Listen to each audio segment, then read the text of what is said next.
Puddcast. Welcome, ladies and gentlemen, to the first of 3 podcasts today on the 29th of March, 2015, the biggest day in podcast history. I am joined for the first time today, and not for the last time today, by my co-host, the one and only, the reigning, defending, undisputed heavyweight champion of the internet, Marshall Augustine Edward Peterson. Putty, I've tried to talk to you about this. That's not my actual name. It's close to that. Actually, it kind of is that. Sleep. YouTube. Repeat. YouTube. Repeat. YouTube. Repeat. Putty here's been watching the YouTube Music Awards. No. No, I'm just... Anyway, did you catch that? I didn't. Oh, okay. Okay, that's our topic. Yeah, that's our topic. Let's have our topic be the question: are we actually YouTubers? Well, I release around about an average of about 1.2 videos a week if you don't include the podcasts. Today I'm releasing 3, which is a thing. I've recently had a hiatus because Life. Yep. Anyway, I came back on Monday from a mini hiatus. I mean, I came back from a mini hiatus, and I got a lot of comments, so I was happy to see that. Happy to see my two main men still repping. I thought I might have lost them, but they're still there. If you're watching, which you're probably not, Scythe, I can finally reply to you. You2 fixed it. Yay. Oh, did they? Yeah. That's awesome. I know. And Knives, good on you too. I love you too. But I've always been able to reply to him. So. I've finally caught up on your New Vegas series. Completely? Like you watched the Big Teeth episode? Yep, Big Teeth. Cool. Big Teeth. Roar! The finale for New Vegas, when you're watching this, is out for Lonesome Road. Yeah, I was like, whoa. Is out when you're watching this. For Marshall, it will be out on Friday. Okay, cool. It's about an hour long. Mm-hmm. I think. Anyway, I gotta render it today, actually. I'm rendering a Fallout New Vegas episode right now. Yeah. Well, like I said, I need you. Did you read the 3rd script? Mm-hmm. No, I haven't yet. Let me read it. Okay. While you're reading that. No, not now. I mean, I'm recording a podcast, but yeah. That's the like guys. I'll read it over dinner. If you want to know how the New Vegas series is going, well, all you gotta do is ask Marshall, because he's the one I'm waiting on right now. Mm-hmm. So, there you go. It's doing good, guys. Thanks for asking. Yeah, whatever. Your concerns are ridiculous. We have everything under control. Go back and watch his videos. Anyway. Yeah, if you want more New Vegas, start from the beginning. Yeah. And turn ad blocker off, click on the playlist, and go to school. Actually, that might be an interesting talk. Later. I thought about that, but the other day, and I thought maybe not, but yeah, maybe it will be. After we talk about what we've been doing, a decent topic could be ad blocker, and advertisements and on YouTube and those sorts of things. But before that, how have you been? Personally, I've had a lot. That's a great way to start the answer to that. Fine. Personally, I don't know if did I talk about this in the last podcast? I've had a lot of medical issues recently. I actually don't think you told the viewers this. Right. Well, I've had a lot of medical issues recently. I'm not sure of the actual diagnosis at the moment. Nobody is. It's got something to do with my sinuses, or my teeth, or my nose, or my head, or my eye. Lots of different problems. But it sucks. But if you look on the bright side, maybe it's a new disease, and they'll name it after you. Puddyitis. Yeah. Or the Callum Putty disease. Anyway. Putty. Yeah. And people will be like, ew, and then eventually, like, your name will cause fear in children because they don't want to catch this horrible, devastating disease. You'll be fine. Anyway, no, I think it's either sinusitis, which is an infection of the sinuses, or cluster headaches, which is a very rare disease. And you said that is like a new thing. No one knows what it is. Yeah, nobody knows where it comes from, but they know how to treat it. Which is that's good. Sharp bursts of oxygen and injections of a certain drug. God, but they won't give it to me. They won't give it to me unless they know I have it. So they're checking. They're checking if my 4-month-old cold is gonna go away. Sure. Maybe. I'm thinking 4 months. Maybe this week. Maybe it'll go away. Who knows? Sounds like bronchitis. Bronchitis always lasts with someone for a really long time. Could be that. Does it cause sharp, increasingly painful and migraines or? No, that's the tumors in your head. Look, there's a bump. If there's a bump, that's really bad. If very it's gotten to concerned. the point where it's pushing your skull up. Oh God. Anyway. Wait, have I? So I have a problem with my back, my spine. One of my spinal discs is out. Like, I've got a couple of problems with my spine, but one of the problems is. I mean, who doesn't? One of the problems is one of my discs is not in the right position. It's instead of it being horizontal, it's slightly vertical. Mm-hmm. That seems impossible, but I mean, genuinely, yeah, it's out of place. So it's sideways. It's not completely, but it's slightly. Okay. It's slightly tilted. It's like crooked. Okay. Yeah, and a bit of it, I can feel a bit of it in Oh, my back. God. There's a bump there. That is disturbing. Yeah, that's my back. Wow. And that's my what did the second doctor worst say body about that? They can't do anything because it's a danger to operate. So just deal with it. Wow. Don't do those somersaults off your trampoline anymore. Stop pro wrestling in your backyard. Stop, because 10 years later, you'll find out it killed you. Hey, wait. Did you hear about that pro wrestler who died? Which one? Yeah, there was a Mexican pro wrestler who died in the ring this week. Oh, that's dark. Yeah. Someone punched him in the temple or something? No, someone kicked him in a temple, I think. It was Rey Mysterio. It's always actually. in the temple. Rey Mysterio died? No, Rey Mysterio killed someone. Oh, thank God. Children would cry across the world. Rey Mysterio killed someone this week. Mm-hmm. That's sad. I think one reason I really like Rey Mysterio versus like John Cena is because I think listen to me, hear me out. I think both characters are meant in a larger sense to attract younger audiences to the wrestling, but I actually like Rey Mysterio even if I'm not the target demographic. Like he's just a lovable character in many ways. I think lucha is it's a long topic perhaps for another type of podcast. Yeah, perhaps for a wrestling one. But lucha is a very all-inclusive genre at this point. Mm-hmm. That's all I say on the topic. So it doesn't branch out. Oh, it does branch out. You said all inclusive. Yeah, it includes everyone. Oh, okay. So yeah, I think lucha is very easy to get into. But anyway, it's very sad that I wish I could remember his name. Hector Perugina, something like that. Sad that he died this week. Should it raise questions about the medical care? Yes. Should it raise questions about indie feds and their safety? Yes.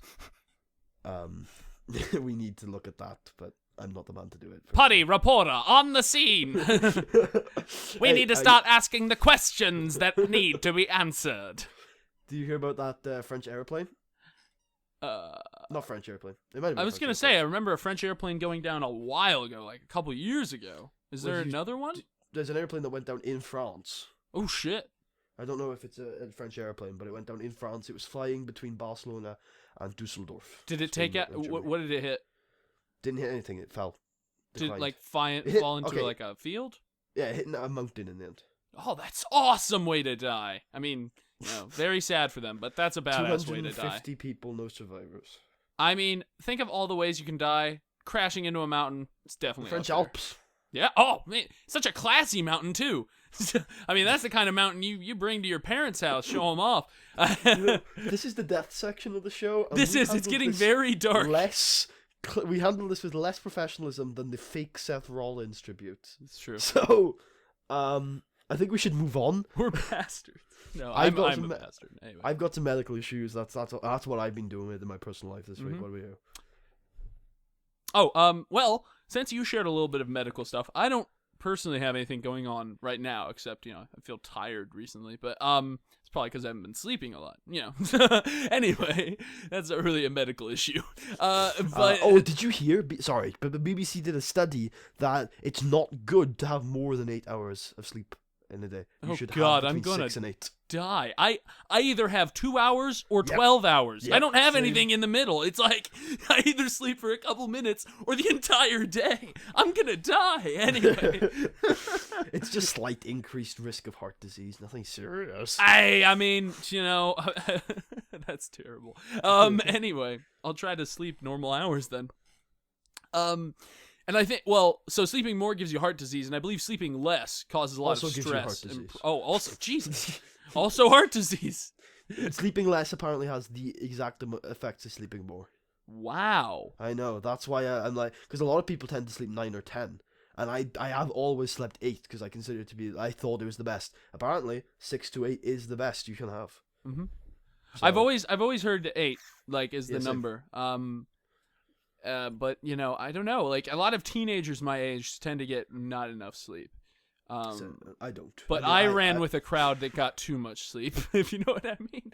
God, Mashyville again. Mashyville again. No, but yeah, we Smoke weed 420 all day. I think we're all gonna die. Yeah, well, we are. What? It's a morbid thought, but everyone listening to this podcast is going to die. Don't tell them that. Close your ears, guys.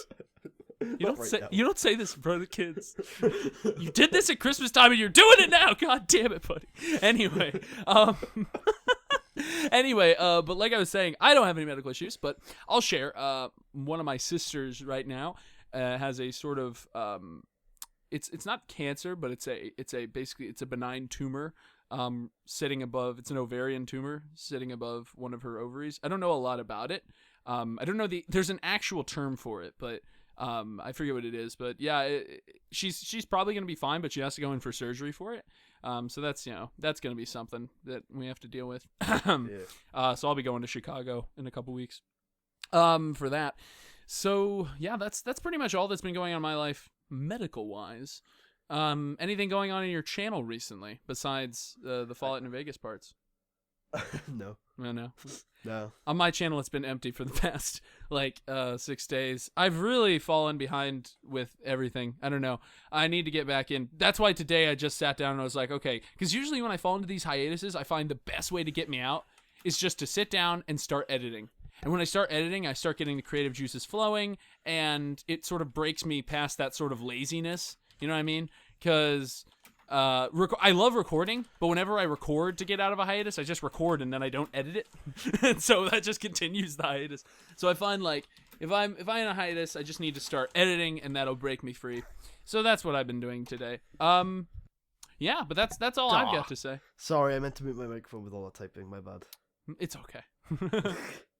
A lot of drama in my football game today, and just sorting it out. Oh, yeah. Were you? Oh, so you were typing a message to someone? Yeah. So I don't know if this is an appropriate place to put it, but this conversation because hey, the podcast has missed football talk for a long time. You can talk about it. This was really originally a football based podcast. Hey, originally it was gaming. Okay, I promise you. It was gaming football. Now it's gaming wrestling. Okay, so and the wrestling usually does better than the gaming, although this week's podcast did do pretty well. It's good. I guess it was the Chandler and Joey pictures. Yeah, anyway. I mean that'll bring people. First of all, I'd like to mention tonight WrestleMania live on YouTube and Twitch. Maybe one or the other, I can't tell yet. There'll be an announcement video. Check it out. We're going to do a pre-show and a post-show, so check that out. So in football today, we were playing 5 versus 5, which is 5-a-side. It's a typical football game mode. However, we have 11 players. Wow. Yeah. So we've been battling with that, how we deal with it over the last couple of weeks, and this week's solution was to put that player on a different team each half. First half he played on one team, second half he played on the other team. That's fair. We did rock paper scissors at the start to decide who was going to pick if they have him first half or second half. I won and picked to have him second half. Why'd you do that? He wouldn't be as fresh. Because having more men is more effective when the other team is tired. That makes sense. Yeah. So I did that, and the problem is we were winning 6-4 at halftime. Ooh. The game ended 15-6. So yeah. So you crushed them. Oh, we crushed them. And why is that a bad thing? it's a game between 11 friends, not strangers. We're meant to all have a good time. Well, I mean, usually, sorry. I mean, so the other guys didn't. They were angry about it. They were bitter. Some were, some weren't. You know, and I also went in hard for challenge at the end, and my friend thinks he offended me, and he didn't because he didn't do much. Were there bitterness directed towards the switch of the player as well? Yeah, Because you brought up that. So I mean, what did that have to do with it? They thought if they were losing, then they should keep the player. Oh, Or get me, because I'm like apparently the better of the two goalkeepers, so they won't like. I mean, trying to get me. For if it was a game for competition's sake, I would say, you know, you're a bitch. We get the player. That's you know, that's the game, bitch. But I would say if it's a friendly game, you guys probably should have given them the player. Well, we do keep track of the score and the goals everyone scored, and we do kind of get a little. But you weren't that ahead at the half, so it's not like you were crushing them before it ended. So I mean, like you can't bitch about being 1 point behind. That is one thing I don't like. 2 points behind. 2 points. Okay, whatever. I mean, that's quite a bit in football, I suppose. But you know, it is, but not really five-a-side. Like if you're like 15-6 isn't a ridiculous scoreline. The difference is, but the amount of goals scored isn't. Mm-hmm. So you know, in five-a-side, you can expect a 20-goal game. So 2 goals isn't as much as in real football, where 2-0, 1-0, 2-1 are normal scorelines. Yeah. I would say that anyway, I would say I have mixed opinions about how I'd handle that situation myself, because like there's a part of me that's fine with help, like giving a handicap to people who are not doing so well, because it's fun to have to work hard. It's not fun if you're just beating everyone, you know, all the time. You know, that's like turning your video game to very easy. You know, it's not challenging. And you should challenge yourself if you want to enjoy your life, I would say. But at the same time, I do hate it when people bitch about the fact that they're losing. Like, I hate it so much. And when they ask for reparations for the fact that you're just better than them, it's like, okay, well, you're being a bitch. You know, like I get it. I have a mixed opinion about that. That's one of those things where it's, you know, the problem hard. with this situation is that it's also a mixed situation, because there is a part of it that is friendly, and then there's also a part of it that is genuinely competitive. Yeah, because you're playing a sport, you know, and you're keeping like, score.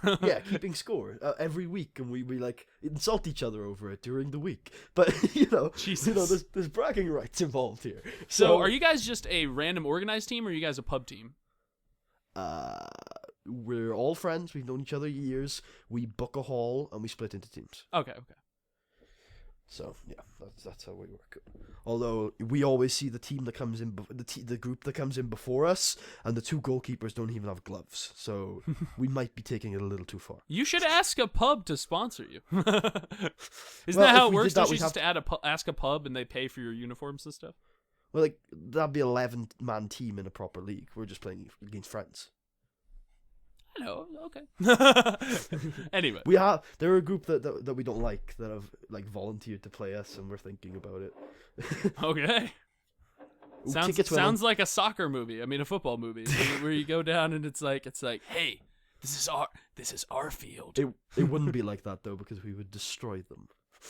Oh yeah, and in a football movie, the antagonists are winning until the end. We have 5 good players. They have 2. Mm-hmm. And then you can take the bad players and just throw them at the 2 who are good in distraction. And they're like, what's going on? And then the 5 good players can just actually play the game. It's like, remember that episode of Friends where they played football for Thanksgiving? Yeah. And Monica and Ross were the only 2 good players. Yeah, well, they were also they're not that good. They're just really competitive. Yeah. It's just that they were good in comparison to the horrible skills of all the other players. That was the episode where Chandler asked like Joey where the Netherlands were. Yes, because there was a hot Dutch girl. Yeah. Oh man, that's funny. Yeah, it's a good episode. Anywho, so yeah, that's quite the conundrum. And Reese is involved in this, I'm guessing. Yeah, he was the one who I went in bad on a challenge earlier and thought he offended me when he shouted at me. Oh, okay. But yeah. But, everything's good. It's cool. Although someone did just leave the group chat, and like he didn't seem that angry. So I I don't know. Yeah, I feel We'll like leaving sort a it out. group chat is definitely It's a big thing. it's a kick in the face.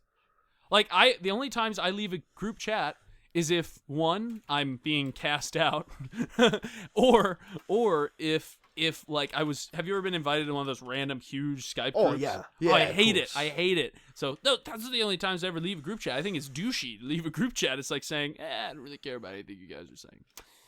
And it's like aggressive. Like if you don't want to hear what's going on, just mute it. Yeah, I do that. It Yeah. feels to leave a group chat is like aggressively stating. It's a statement. Yeah, it's a statement more than it is anything. Like when I think about it and I've thought about it, like you think about it as a statement. Yeah. Yeah. Yeah. Yeah. So, what games have you been playing this week? If you haven't got anything else to talk about. I have, well, everyone has been hot and bothered about the new strategy game, City Skylines, and so I got out my... Bothered? Okay, well, Has there been some controversy this week? oh, I just meant, they're into it. I didn't mean... But, like, I meant in the case that, like, they can't stand themselves not playing it, Anyway, they're excited. Anyway, I guess that terminology has a bit of a broadness here. Or Wait, maybe I'm just using... Is your Steam name now Tesco Value Horse Meat? No, whoa, what? Who the hell is Tesco Value Horse Meat? That's weird. It's Reese. Oh, that's creepy. With literally like a horse with Tesco Value on it. No, that's Okay. not Reese. Oh, it's my other friend Reese. Anywho, Sorry. yeah, what I was saying was, what was I saying? What were we talking about? City Skylines. Oh yeah, so I felt in the mood for a city builder, so I went into my game chest. Just kidding, it's already in my Steam library. I considered getting my game chest, but I was like, I'll just play the one that's already in my Steam library. Because the only two I own currently is SimCity 4. Which I really like, and what's it called? I can't even think of its name right now. It's the one I played. It's Cities XL? Yeah, Cities XL. And I played Cities XL for a while. I've been playing that for the past couple days, and it's fun. Like I do note it. Like at first when I was watching City Skylines gameplay, I was sort of just saying like, it's another city builder. They're all the same, but which is not a bad thing necessarily. It's a city builder, but as I'm playing Cities XL, like at least with that series, there's huge differences between the two, in gameplay and also in a lot of things. So anyway, I've sort of I respect Cities XL a little more than I did before. Not that I didn't respect it, but when you don't really have an opinion on a game. Anyway, I formed one, and I think Cities XL, from the gameplay perspective, what I'm seeing other people playing, it looks very good, and the gameplay looks very intuitive compared to a lot of other. Cities XL? Sorry, City Skylines. The gameplay looks very intuitive compared to other city builders, which is nice. Right, okay. Games like that, it can sometimes be difficult to figure out how to do everything in it. Was there a learning curve for you? Oh, it's not that difficult. It's not a steep curve. Mm-hmm. There's a curve. There's some dynamics at play that you're not 100% getting from the start, but it's nothing like. It's nothing much. Mm-hmm. Well, and the game eases you into the mechanics, so that's nice. Yeah, it really does. It really does. It eases you into those warm waters. Or cold waters, I guess. Yeah, why would you ease anyone into warm waters? Anyway. Well, if they were really hot. Well, then they'd be boiling hot, not just warm. Okay. I suppose, though, if you think about it, warm does not designate how warm it is. And from that logic, cold could be warm, Because to some people... Have you ever noticed that it's not... I forget which one it is, but if you're in extreme temperatures, it kind of switches the other way around sometimes? Like, really cold can sometimes be boiling hot. Oh, no, that's why it's like... No, yeah, it's the reason I believe scientifically is because it's so hot or so cold that it actually starts either killing or damaging your nerve endings, and it sends bad signals back to your brain, so you get confused actually as to what you're holding on to. And yeah, so I think that's why it does it. It basically overloads your nerves, and they can no longer feel any more pain. Interesting. Yeah. So you go on, finish the topic, because this is something different. Well, that's pretty much it about nerves. That's all I know about the nerve endings. Oh, So, the I topic mean, we were talking about before. Yeah. If you need to finish the city's topic. go Anyway, first. I was just saying, City Skylines looks like a really good game, and when it goes on sale, I'll consider picking it up. But I also realize, I like Cities XL quite a bit too. I think all city builders, you can find a way to enjoy them for a while. It's very nice. It's a very nice concept. Yeah, I would say I haven't played SimCity 5, but it definitely looks to be bad. That's one I don't plan on. SimCity. SimCity 5. I believe it's just 5. SimCity. Is it? Oh, it's just called SimCity? Okay, well. Yeah. Anyway, that doesn't look good. 2013. It's called SimCity 2013, like Tomb Raider, Thief, things like that. Mm. It's Reboots. Yeah. So, new topic. You're a science guy, so I thought I'd ask you this. You're a science guy. Yeah. I got been my having a pen lot- protector on. Anyway, what were you saying? I've been having a lot of political conversations recently, especially today. And one of the things we were thinking about that we were not scientific in any way in approaching was a question I needed to ask you. So, I mean, do don't you expect think- a ton, but what were you do saying? you think in an advanced future it would be possible to manufacture either polar ice caps or an ozone layer? Okay, well, that's a very interesting question. So I'm supposing you guys were talking about the fact that global warming is going to, fuck with everyone. Yes, some people didn't believe it was a thing. Some Oh people my believed it god, was in wait, your personal wait. conversation This is with a- friends, you should this is a leave those friends geo- and never say hi to them. This is a geographer who knows what he's talking about with the cycles of the Earth, okay? I mean, he can think he knows. Oh, whatever. Okay, continue. You were talking with a geographer. A geography student. Oh, okay.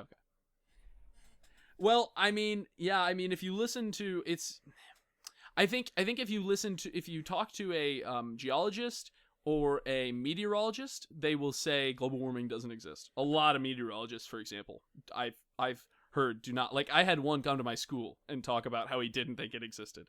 But if you talk to more biological scientists Yeah. and climate scientists and just physicists, they all pretty much down the line believe Sure. are.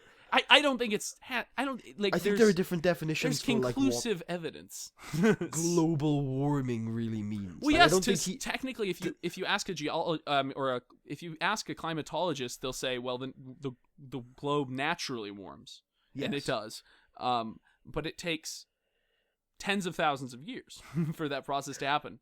Yeah. And I don't think my friend was arguing that like it was just simply a natural process. I just think it was that the effects are not as intense as some had theorized.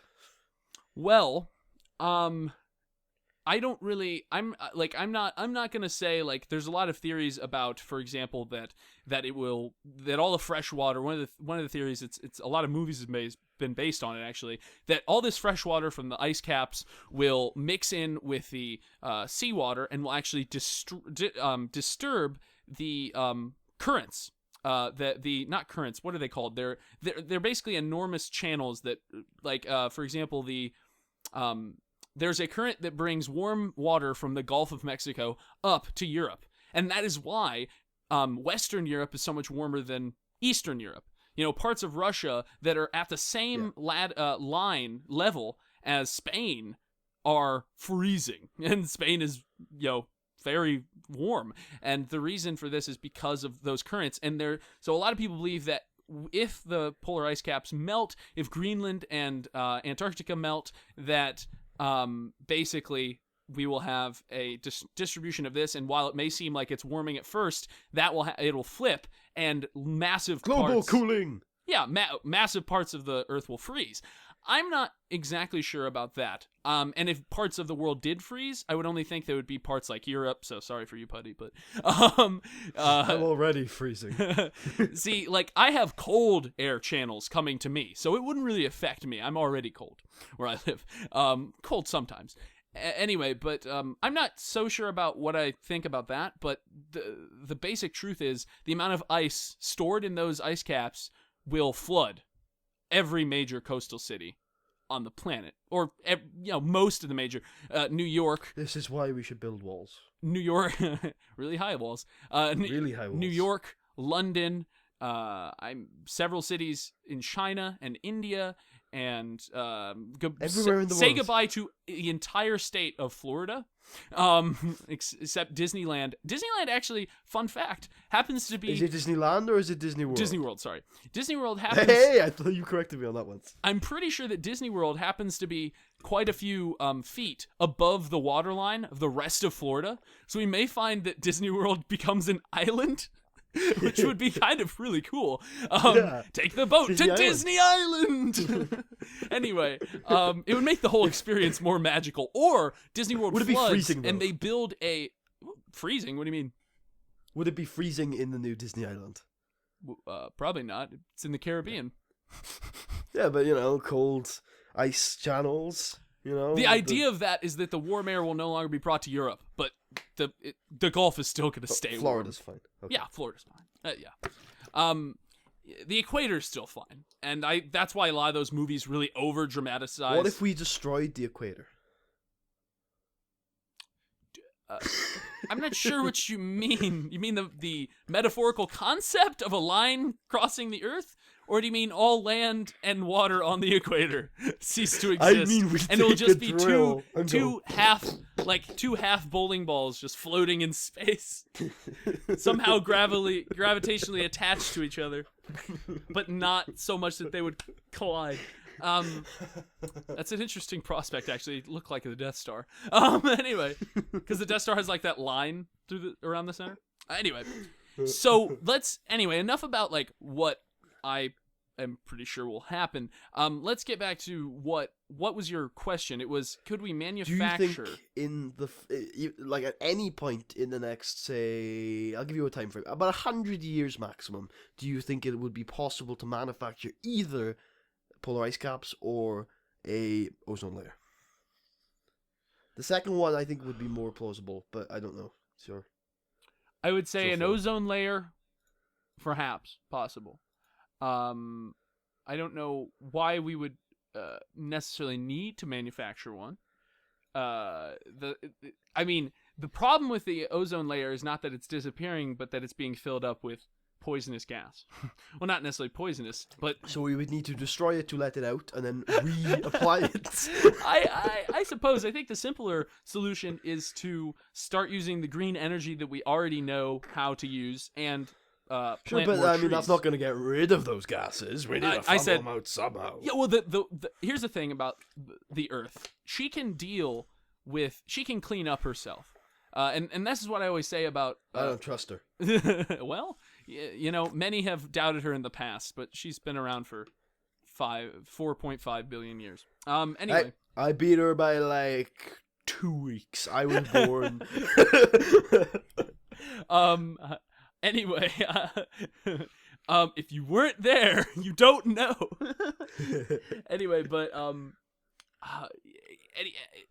if we're not if we stop hurting the planet, theoretically it can heal itself. It can mend itself, especially if we let it do that through the natural process of planting more trees and just letting that naturally drain out over time. It will fix itself, but we have to actually stop continuously hurting it. It can't fix itself if we bash it in the brains. And what will happen is we'll continue to bash it in the brains until we die. And then once we're dead, then it will heal itself. And that's what's going to happen.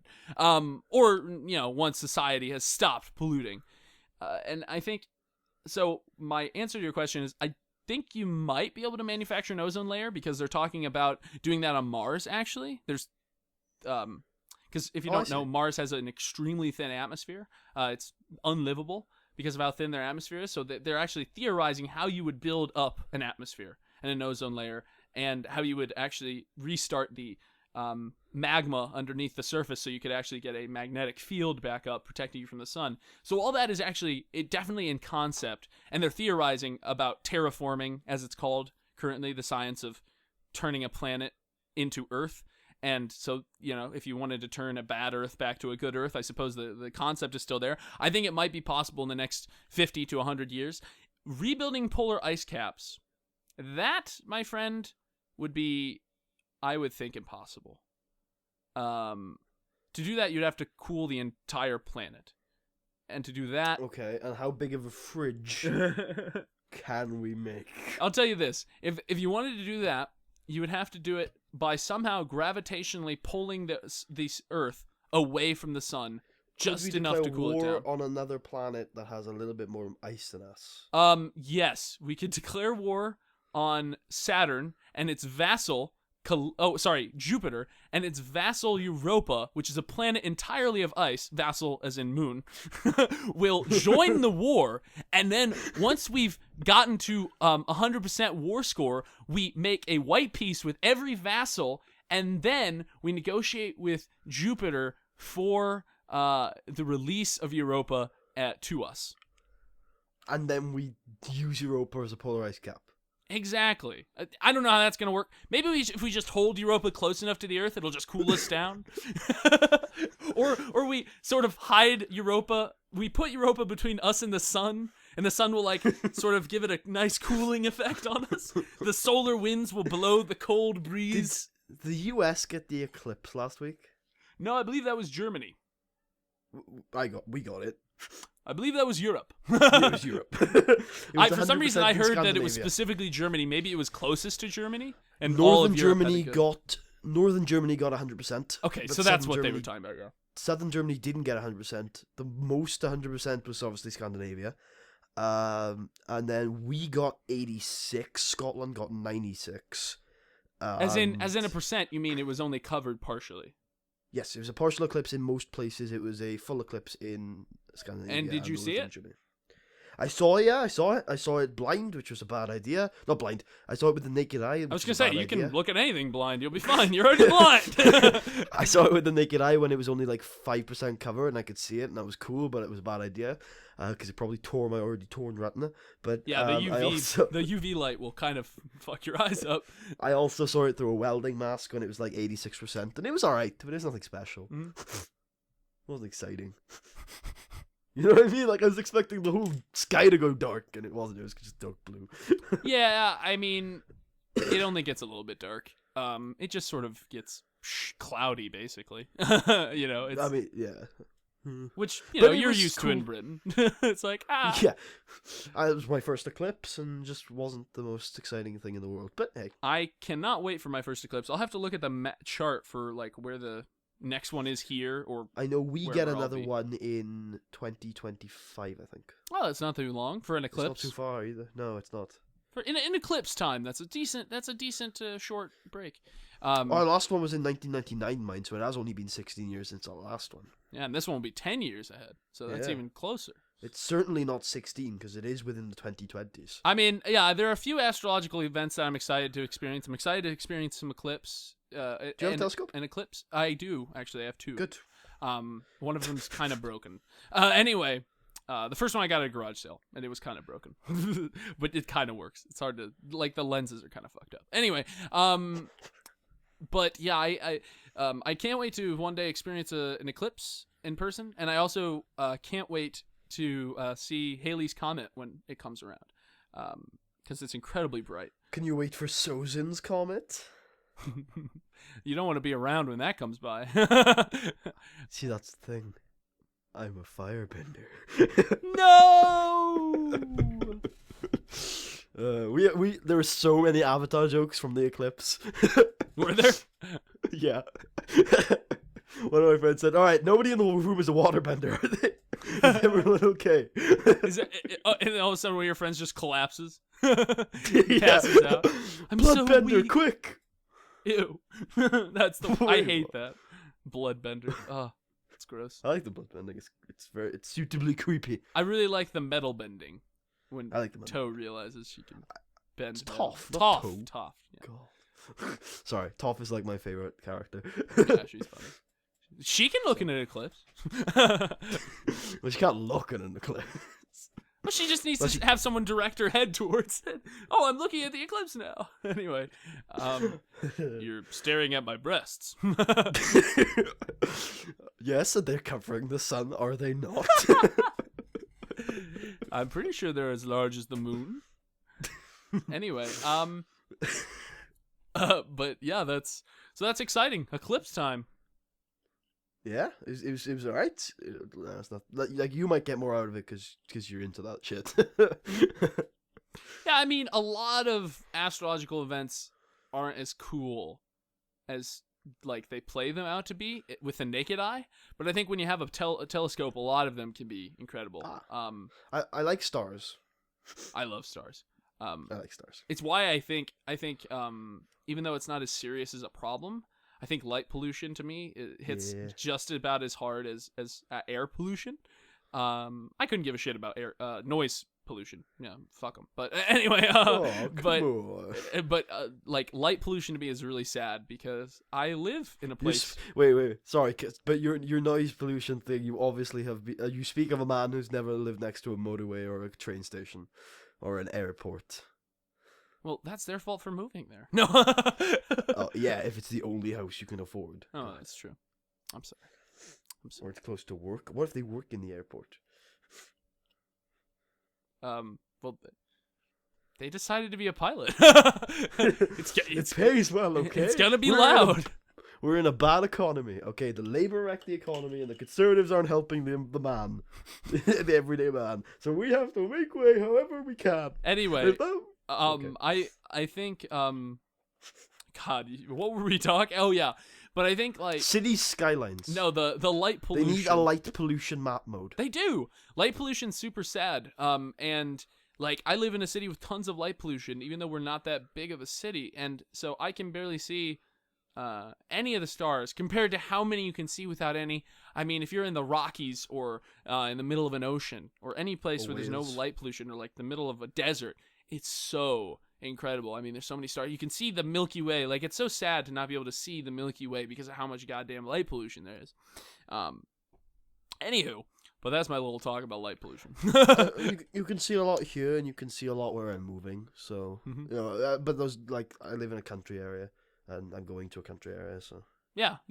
You live in a fairly small town, so yeah. So I mean, yeah, I'm sure you get a lot more stars than I do. Where I'm moving is a large town, but it's based on the landed gentry, and you know, there's just not a lot of light pollution there. Yeah, and a lot of light pollution is just caused from people not using down-facing lights. Like, there's still a lot of old street lamps that are being used, and those sorts of things. So light is going up into the sky, and that causes residual light pollution. Anyway, but yeah, that's all from me on that topic. Wait, so you haven't been actually? So you played Cities XL? Yeah. That's all you've been playing this week. Mm-hmm. Seriously? I played a little bit of Europa, tiny bit, and then I think I might have. Oh, and I played some New Vegas. Okay, what did you play in Europe? I made a I tried to conquer Italy as the country Sicily. I made Sicily, and it was fun. Sicily, where's that? Oh, the island to the south. Is that the one off of Naples, or is the one off of Naples? Okay, it's the pizza that's being kicked by the boot. I saw it as a boot. I never saw the pizza. I've always said that because one time we went into a pizza restaurant, and a lot of them have like maps of Italy, but this one had a What's boot. Corsica? What? What's Corsica? In the metaphor? Yeah, sure. I have no idea. Is it like a pepperoni slice? Maybe Corsica in Sardinia make like the pepper shakers thing. But wait, what if what if Sardinia? No, it's not Sardinia. Is it Sicily? Sicily is the ball that the player is kicking, and Corsica is the ball the player is supposed to be kicking. You know, because the Italians are shit at football. Yeah, I get it. But and they're so drunk they don't have depth perception. But no. Anyway, are Italians known for being drunk? What? Are Italians known for drinking a lot? Europeans are known for drinking a lot. Hail to the king, baby. But what I was gonna say was, we went to a restaurant where it just had a map and it was a boot kicking a slice of pizza. And ever since then, I've always thought of Sicily as a slice of pizza. It's great. Did you have to deal with Naples' Aragonese roots, or did you break them pretty easily? I was able to break them eventually. I had some problems. I allied with Austria, basically, and that helped. I see. So war with Zulus. Zulus exterminated peace with Zulus. Yes, just replace Zulus with dirty Neapolitan pigs, and no, but that's basically what happened. Allied with Austria, got a couple other countries in the Holy Roman Empire to also fight with me, and Napoli. Yep. Anyway, so yeah, I conquered that. I also was able to get Corsica in the war. Yeah, Corsica's good to have. Yeah. Naples has such low base tax. It in a lot of does. their province. It does. I think but their- it seemed I like think the their capital has natural like start for my Yeah. Sicily country. I think their capital has like 7, but I think the rest of them are like 1s and 2s. No, yeah, It's really and that's bad. why it balances out that Naples is such a large country in Italy, Yeah. which has so many But tiny. they countries. also start as a subject nation. That's also Yeah. Naples is totally up against the fucking wall. They are kind of. But yeah. it's also why, like, historically, why they never really gained a lot of power, because even though they were large, the country it was sort of poor country, and they didn't have traders like Venice and Milan did. So that's why, Naples, even though they had a lot of land, they weren't really that powerful. You never heard of the Merchant of Naples, huh? Nope. Okay, is that it? Is that it? this Yeah, week? that's it. That's all. Alright. I know I've been only been playing one game this week, but god damn it, I played a lot of it. City Skylines? Fallout. One? Yeah. I assume Yeah. so. It's a very good game. Mhm. It is. It is a good game. It's such a good representation of the genre. Of top-down RPG? Or just RPG Yeah. in general? I don't know about RPG in general. The story's a little clunky, dialogue's still a bit. And plus, there's so Little bit much off-putting. differences between different styles of RPG, so, it's hard to Yeah. say that it represents all of RPG. No game really does that. Fallout doesn't have that much of a story focus, I have to say. I do. The first Fallout, yeah. Yeah, it's very gameplay oriented, and I have to say the gameplay is pretty Gameplay damn and good. atmosphere oriented. Yeah. I mean, I didn't like the atmosphere. I thought it was really, really. I thought every town was basically a shithole. Mhm. Which, except for Shady It was Sands, 100 'cause- years after the bombs dropped. So, everything's gonna be pretty shitty. Yeah, but, there's if you're able to establish casinos, you can establish hospitals. Come on now. Why did you leave the healing to the crazy people who support the super mutants? There you go. Yeah. But you like the game. I really did, and it was a lot easier than I remember it being. It's not as punishing as I thought it was. There are some enemies that are hard, but that's because, in games, some enemies are hard. Yeah, I mean, that's Generally. life.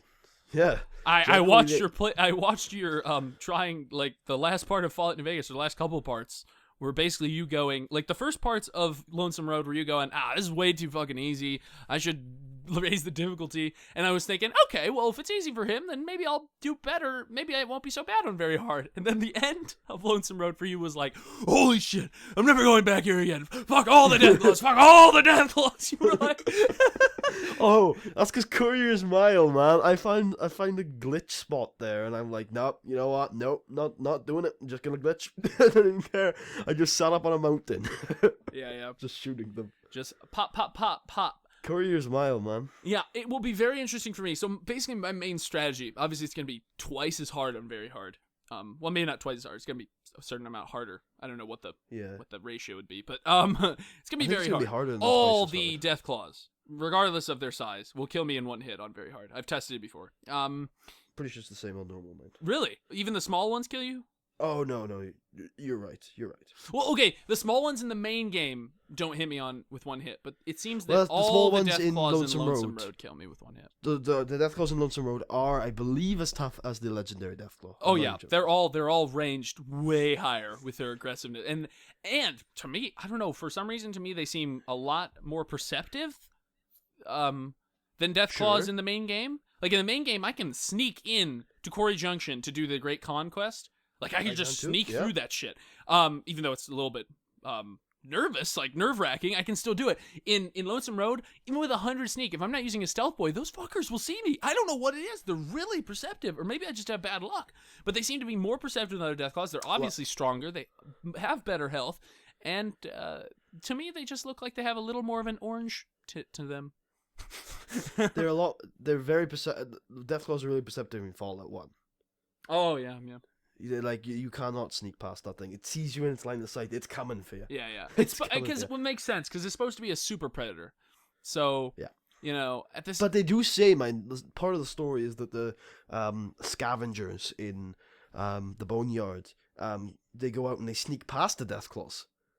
Yeah. That's what they say. That's part of the story. But like, Probably you because they're not can't. clanging. Probably because they're not walking around clanging around with like 1,000 pieces of metal in their pocket. Little bottle cap. Hey, I have 19% sneak, and I press the sneak button. I should be able to sneak past everything. 19. Yeah, I've never updated it. It's okay. Thanks. It's a top-down RPG. You don't need to sneak.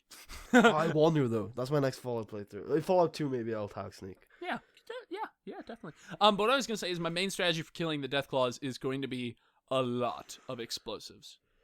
A Is your explosive lot skill of high? mines. I'm gonna get it high. It's pretty high. Everything's pretty high for my character right now. I'm gonna get it higher. Generally, I focus on a skill before each DLC. I have done that. So like before, Honest Hearts, I focused on survival. Before Dead Money, I focused on sneak. Before Old War Blues, I just got up science a little more because it wasn't at 100 yet. And for all those, I focused on a specific skill that I think would help me more in that DLC. And so for Lonesome Road, I'm gonna go with explosives because I think in the past I've had success with just placing mines everywhere and then letting them come to me. And then by the time they get to me, they have like 1 health left, and I can just like poke them. But yeah, that's gonna be my main strategy for handling the big guys at least. With the smaller guys, with the weaker guys, I might be able to just take them by like loading them with enough bullets to kill a small giant. But we'll see.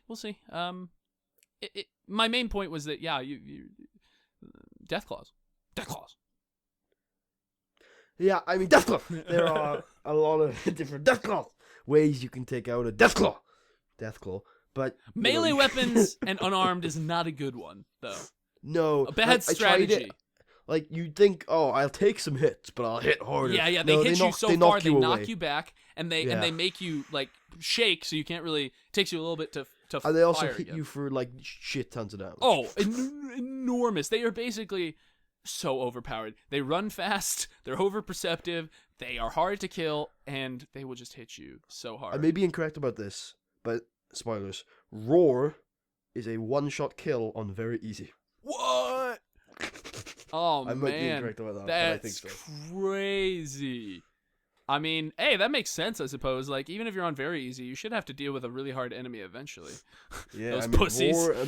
Roar and the legendary bloatfly are like the toughest enemies in the game. Really? Legendary Blowfly is?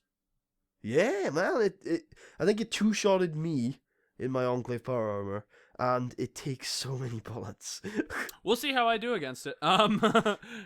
First time I played through, I remember it being a breeze, but then I heard from people it's terrible. I went into Old World Blues for the DLC and for the LP, and they were right, man. I think it either 2 or 3 shotted me, and it critted me once and killed me, I think. But it is a bullet sponge. It is insane. It is. I truly believe it to be one of the strongest enemies in the game. Hey, yeah, no. It's especially interesting considering how weak blowflies are. Like it's truly legendary amongst its kin. Yes, indeed. Mm-hmm. I like the legendary enemies in Fallout New Vegas. Yeah. All of them are pretty cool. Legendary mole rat, or not? I don't think there's a legendary mole rat, but there's those really tough mole rats. I forget what they are. Or wait, I'm either thinking of tough mole rats or tough rats. It might be just rats. There's really tough rats. It's where you find. Okay, so I'm thinking of the legendary fire gecko, the legendary night stalker. You need to confirm.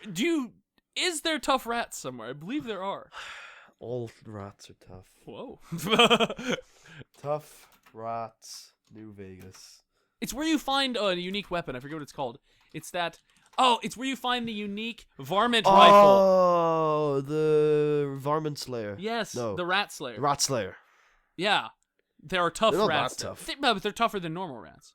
They're tougher on lower difficulties. They're like not the legendary version of a rat. That's all I was saying. Like there's legendary version is like one super guy. Yeah, but they don't Like, have a one super guy, so they're as tough as it gets with rats.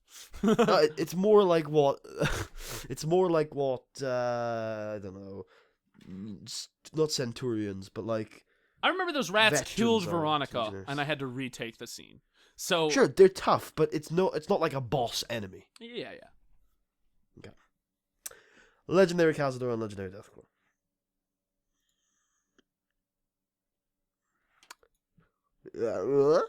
Yeah. I think both are very tough. I think I've said this before. Legendary Cazador is definitely on its own to be feared, but I think there are two types of difficult enemy in Fallout New Vegas. There are enemies, or in Fallout in general, there are enemies like Deathclaws and Yao Guai, for example, which are tough on their own. They're a decent enemy to fight. They're strong.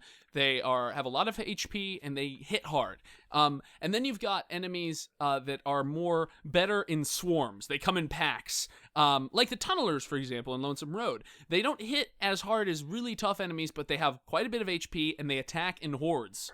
So if you let them kill you, they will. Cazadors, normal Cazadors are one of those. They're not incredibly tough one-on-one, but often they attack in swarms of 5. And if you let them, they will rape you. So, like, there are two types of tough enemies, and I think when they want to hit the head, they hit the they balls. hit the head. They always stab me honestly, in the balls. They would take about honestly, they're not that tough. They take like an hour and 4 minutes of blueberries to really kill you. Okay, so the next topic we're going to talk about, we will actually discuss a little bit of wrestling today because Mania's on Sunday, and there's a couple of rumors. I don't know how much Marshall wants to talk about it, but we'll talk a little bit about it. Fallout I've been playing this week again, and it was really fun. There's a lot of good stuff in there. It's a lot easier than I remember, which isn't great. I need to play it through again. What I did this time is I played it through mastering the gameplay mechanics. I'm going to play it through another time just looking for every piece of story that I can find. Yeah, that's fair. Yeah. But after I play Fallout 2. Because I need to play that. But yeah, aside from that, there isn't too many other games I've been playing this week because, sinusitis is a bitch. Yeah. I could talk about spreadsheet development. That's what I've been doing this week. No, that's okay. You sure you don't want to learn about Theater Avinas? No, I'm good. Okay. We have a nice live seats macro. No, it's okay. Okay, we use VLOOKUPs. I've got a topic we can talk about. So you sure you don't want to learn about the intricacies of the performance table? I'm very sure. Hmm. Okay. So one thing I wanted to talk about today was, is the advertising on YouTube. Advertise like shameless whores. And for me, this is slightly opinion based, but it's almost like a service announcement. Because I'll get to that. But yeah, not advertising in general. I'm not talking about advertising in general. I'm really I think this topic should focus on advertising on YouTube. So just to start, what do you think about advertising on YouTube, buddy? I have a lot of. I know you didn't talk about advertising in general, so I won't talk about it too much. I have a lot of principal disagreements with the way advertising has been for the last couple of decades. Yeah. However, I do have this principle. That there should be one of two things going on in media delivery. You should either seek revenue through advertisements or revenue through subscription, not both. And so, as long as you just do one and not both, I'm actually okay with it. Which is now the way. Go for it. I was just gonna say, I agree with you, and which is why I love watching YouTube videos and I love watching videos on Netflix. I have an account on both, but I do not have a cable company right now, and so that's a perfect example of me completely following what you just said. Yeah. But continue. I mean, I don't always adhere to it, but I do think that is a principle that morally for me, that is what we should be upholding. You either make money through advertising or you make money through subscriptions. You don't do both, because the reason why subscription television was introduced was you pay for it and you don't have any ads anymore. Mm-hmm. And now we've gotten to the point where you pay for it and you still have ads. Yeah, tons of ads. So Tons of ads. Was there a time where subscription like cable companies didn't advertise? That's why it was introduced. Yeah. Wow, Genuinely, that's the history of it. I know. I'm assuming before we were born. I think so. Yeah, Okay, yeah. But yeah, definitely. But I think YouTube are very modest in their advertising. At times, I think there are some new introductions like surveys that I'm like, well. Oh, those annoy me. But I mean, I'm immoral and I use AdBlock and I shouldn't, and I don't have it on Internet Explorer. So when you send me a link to something, it opens without AdBlock. So if you send me a link to one of your videos or something, or anyone sends me a link to one of their videos, I open it without AdBlock. But I try to turn it off for channels that I watch on a regular basis. Like, why don't you just turn it off for YouTube? It doesn't work. I have clicked the button. It just doesn't work. Works for me. I know. It's just, inconspicuous, right? Yeah. No, I'm joking. But no, you also use Chrome, don't you? Yeah. What do you use? I use Firefox. Maybe that's it. Yeah. Oh, yeah. What I would do in that case is watch all YouTube videos on either Internet Explorer or Chrome and do everything else on Firefox. What? But I can do it on Internet. I can't do it on Chrome. Why not? I can do it on Internet Explorer. Chrome has a specific purpose. Anyway, there is, like in terms of ads, I think YouTube does very generously, and I know I'm immoral for using it. The reason why I use AdBlock is because it does make you safer on the internet. It does. Ads are very malicious on certain websites. Oh, you yeah. can't trust it. Yeah, no. They're either malicious in intent or they're just very intrusive, and impolite, I would say. Like, even if they're not trying to give you a virus, a lot of them are very intrusive and interruptive to you, and I hate them. Yeah. So, like again, the cool solution is to turn it off on YouTube, or to stay off websites where ads are intrusive. Like, generally, those websites are shitty anyway. Sure, but why should you be prevented from going on those websites? A lot of those websites have very interesting media. Porn? That's the only thing I can think of. That's what I use okay. Chrome for. Anyway, I was trying to think of the only thing where advertisements that are shitty come with a decent website. Yeah, that would be poor. Anyway, like, if I could turn off for YouTube, that's probably what I do. But then again, I don't like those survey ads. I don't like those survey ad ideas. Mm-hmm. I have only seen it once, so I don't think they're doing it a ton. Also, I don't like an advertisement that's longer than the video. It should be appropriate to the video you're about to watch. Yeah. I think my thing. So I'll talk now. My thing about advertising in general, I agree with you. It's shitty. I don't like it. But on another end, I also agree with you that if you're not paying for the service, you shouldn't necessarily complain too much about the advertisements because you're getting it for free. And in the case of YouTube, I especially think advertising is not only like something we should put up with, but something we should be happy about, because it sounds like an advertisement, but because it allows you to contribute to your creator that you like. And I think one difference between YouTube and like watching, for example, giving money to a cable television show is that cable television show, it's going to go to several different people, and some of those people didn't work very hard on it. Some of them just funded it maybe, and it's going to go. But if you're watching advertisements on a YouTube channel, that revenue is going to the person you saw on the video, unless there's some and Google, most of it's going to Google. No, 45% of it's going to Google, and then another 40 to 60 to 80% of that is going to another company, usually on gaming videos. Good God, 80% of that remaining 60%. Yeah, that 80% of remaining 60%.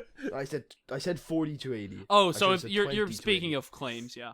I mean, that's another thing we could get into. But no, I'm speaking of networks. Oh, networks. Well, if you have a network that's taking all 80%, you should definitely leave. Well, if they get you proper brand deals, maybe it's worth it. Maybe.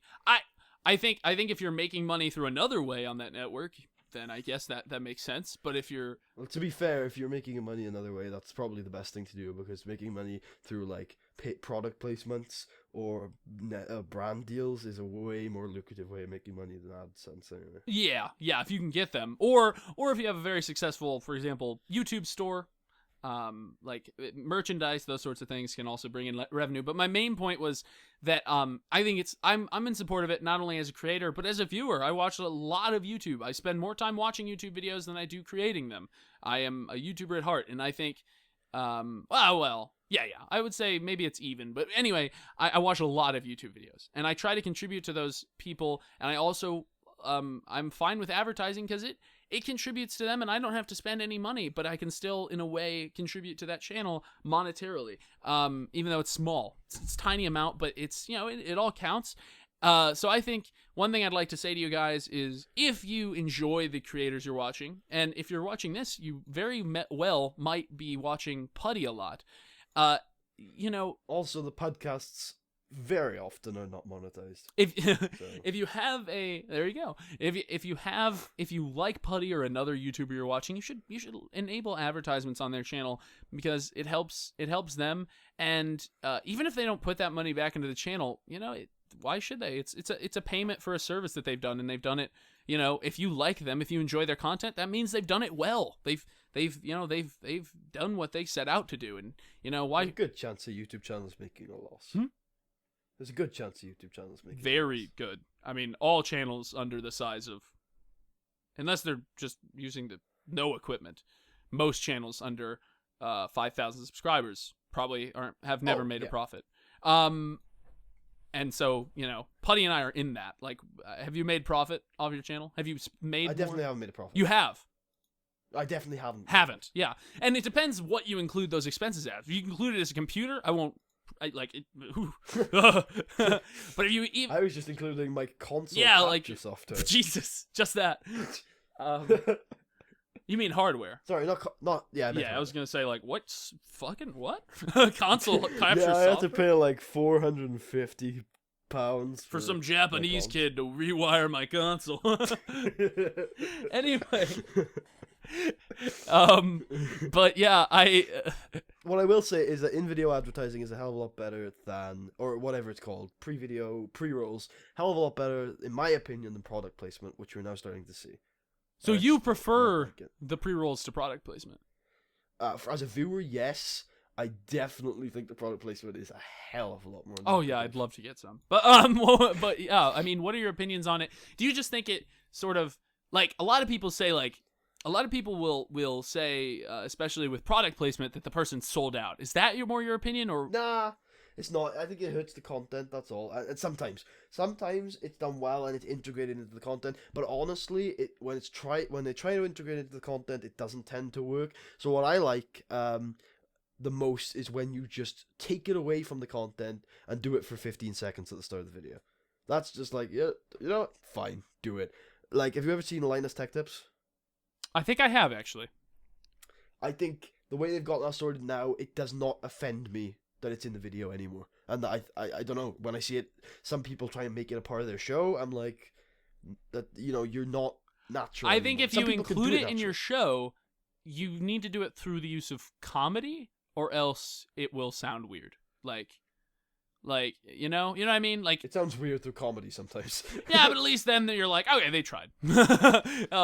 I'd rather think they tried than just them going, by the way, what about these Doritos? And then they just spend 30 seconds eating Doritos. I watched a podcast where they, like, sometimes, like, they're very open about, like, their joke is that they sold out. So, like, that kind of works. But even then, I find it kind of obnoxious. I don't say that they sold out, because it's your, no, it's your prerogative. No malice there. Just, as a content consumer, I don't like seeing it. Mm-hmm. But I don't blame them. I think with product placement, it's totally depending on how it is, if it's tasteful, and how it's presented in the video. You're right. I think it totally depends there. And as far as YouTube advertising in general versus like normal advertising, it's, I would say, less intrusive than normal advertising. If the advertisement's longer than, I think, 20 seconds, it might be 30. 20 or 30 seconds, if it's longer than that, you can skip it. A lot of times with 30-second advertisements, you can skip them. If the advertisement is like 10 or 15 seconds, you can't, which I'm like, whatever, that's fine. But, like, even though you said, like, I agree, sometimes you'll get those 20-minute ads, like, where someone just... I'm not talking about... I Those are bad. The other day I But saw what I had a 30-minute ad. Someone just lazily uploaded a video of theirs and just called it an ad. And I'm like, what? My main problem is for, like, it's not for those longer ads. It's actually just for shorter videos. Like, I don't have a problem with, like, a 10-minute video getting a 20-minute ad because I just don't see that But just often. sort of I have a any problem- ad on a short video. Yeah, like a 2-minute video getting, like, a 5-minute ad. Mm-hmm. Yeah, I think, well, also there is a thing in the YouTube algorithms, at least on playlists. I'm not sure if I have noticed this new autoplay feature, I think bypasses this, which is a problem. But on playlists, at least the YouTube algorithms take into account that you just watched a video. So, like, for example, if they put a pre and post roll into their video, if you're watching videos on a playlist, it will take one of them out, at least, you know? And if the videos are really short, it might take multiple advertisements out. Because there's a certain rule, like I think it's like 7. If the video is less than 7 minutes and there's like 3 of them, then you'll only get 1 advertisement for those 3 videos. You know? Well, isn't it something like if the video is less than 7 minutes, you can only put a pre-roll on it anyway? Yeah, you can only put a pre-roll. But what I mean is, let's say there's 3 videos in a playlist. Each one of them has a pre-roll. They're all 2 minutes. If you watch them all in a row on a playlist, I believe YouTube will only play 1 of the advertisements. I see what you mean. Okay. But so it tries to give you an ad every 7 minutes. yeah, and it tries to balance it out so that if you're watching a lot of the person's content, it's not going to shove the ads down your throat.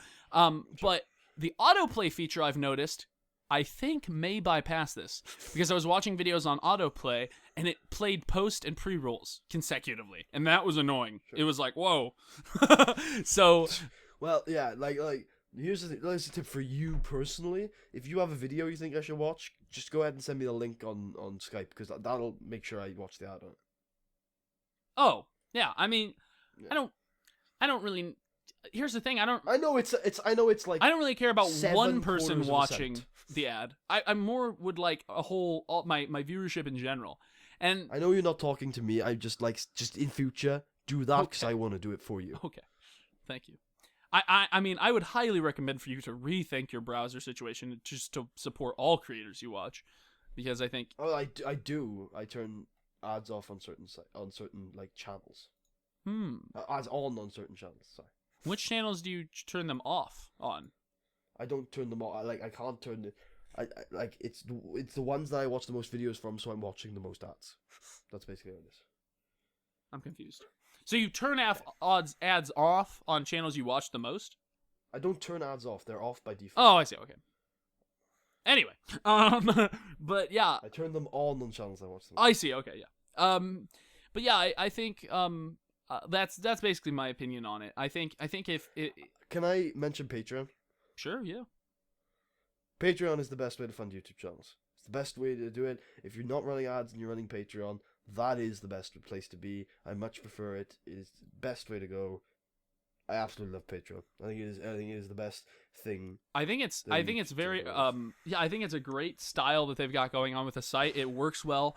I think the problem with it is we're still at that level, you and I, where very unlikely we'd get more than, a couple bucks. I'm not talking about. I'm just saying, like, as a content consumer, that is my favorite style of my favorite YouTubers being. Do you support anyone on Patreon? I think I do. I think I support it. I support 2. I think I support 1 ASMR artist and 1 Fallout guy. I supported someone at one point on Patreon. Right. I need to, but what I'm saying, just as what hurts the content the least, it's Patreon. Usually. Now, here's another thing I want to say. Now, if you don't like ads at all, any form, you're completely against ads, which I completely understand, and you turn off ads on all YouTube videos, even ones you really enjoy, that's fine. My only thing I ask is if you enjoyed the video and you turned off ads, you should at least give it a like, interact with the person, let them know that you're there, because, I'd much rather have interaction than money, to be honest. At this point, yeah, completely. So a lot of, even if you're not watching the ads, that's fine. I'm not angry at you. But it'd be great for you to interact, or at least give it a thumbs up. Because that's... I don't even care about the likes. I'd rather you just comment. If you're not watching the ads, the best... Even if you are watching the ads, freaking comment. I used to think I didn't care about likes, but I find myself when I'm looking through my videos on my video manager, I'm scrolling by to find something, to pick up, look at some information on something. I find myself getting depressed on the few amount of likes, and I'm like, and I'm thinking that means maybe 1 person watched the whole video, or 2 people watched the whole video, and I know that's not true because I know for a fact a lot of people watch the whole video and just don't like. There's probably 40 to 80% of people who watch YouTube videos don't like them, even if they really liked it. I'm sure there's a stat. Oh yeah, I'm there. sure there is. Yeah. Just from my personal analytics, that's what I tend to see.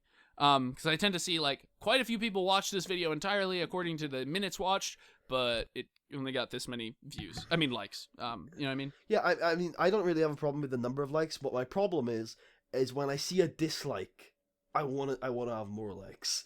You know what I mean? Yeah. Like, the I worst don't thing like is one dislikes. dislike, no likes. That's like you Yeah. failed. Not only did someone But dislike at that it, but point- no one watched it. At that point, I get really petty and I just like it. Oh God. Oh no. Or you get all of your accounts to like it. I only have one. Oh, so. okay. I have like 8. God. Are they just for liking things? No, they're all different like things I've had to do over the years for 8byte, and then also, I have 3 channels now technically. So I have quite a few accounts. They're all linked to like only a couple email addresses though, and I like the fact that you can just switch back and forth. Now I can go on your account and like my videos. I'll just watch my videos for you. Yeah, I'm gonna remove that feature at some point. I Anyway. accidentally read one of your comments thinking it was mine the other day. Yesterday when I was doing that, I read it and I was like, oh wait, he won't see this notification, shit. But you did, I think, because you told me about it later.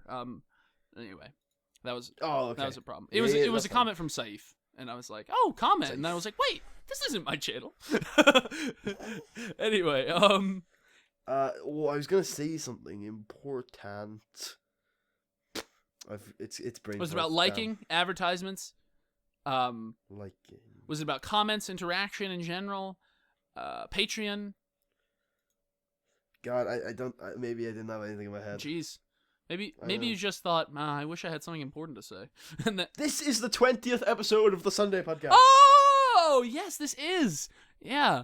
Yeah, that's very cool. That's a big landmark. Maybe for the 25th we should do something. Yeah, because it's like a quarter to 100. Yeah. I think 25th is more important than 20. That's why I recorded a 700 subscriber special and then scrapped it, because I was like, a 750 is more important. You're not going to do 750. No, I'm not going to do 750. But you know what? This is something I talked about in the update, but I'm not going to release the update, so I'll talk about it here. To me, Congrats, by the way. I haven't commented on your channel yet, but I will. For me, as being part of, like, I don't know if this is like an elitist term, but I'm going to say it.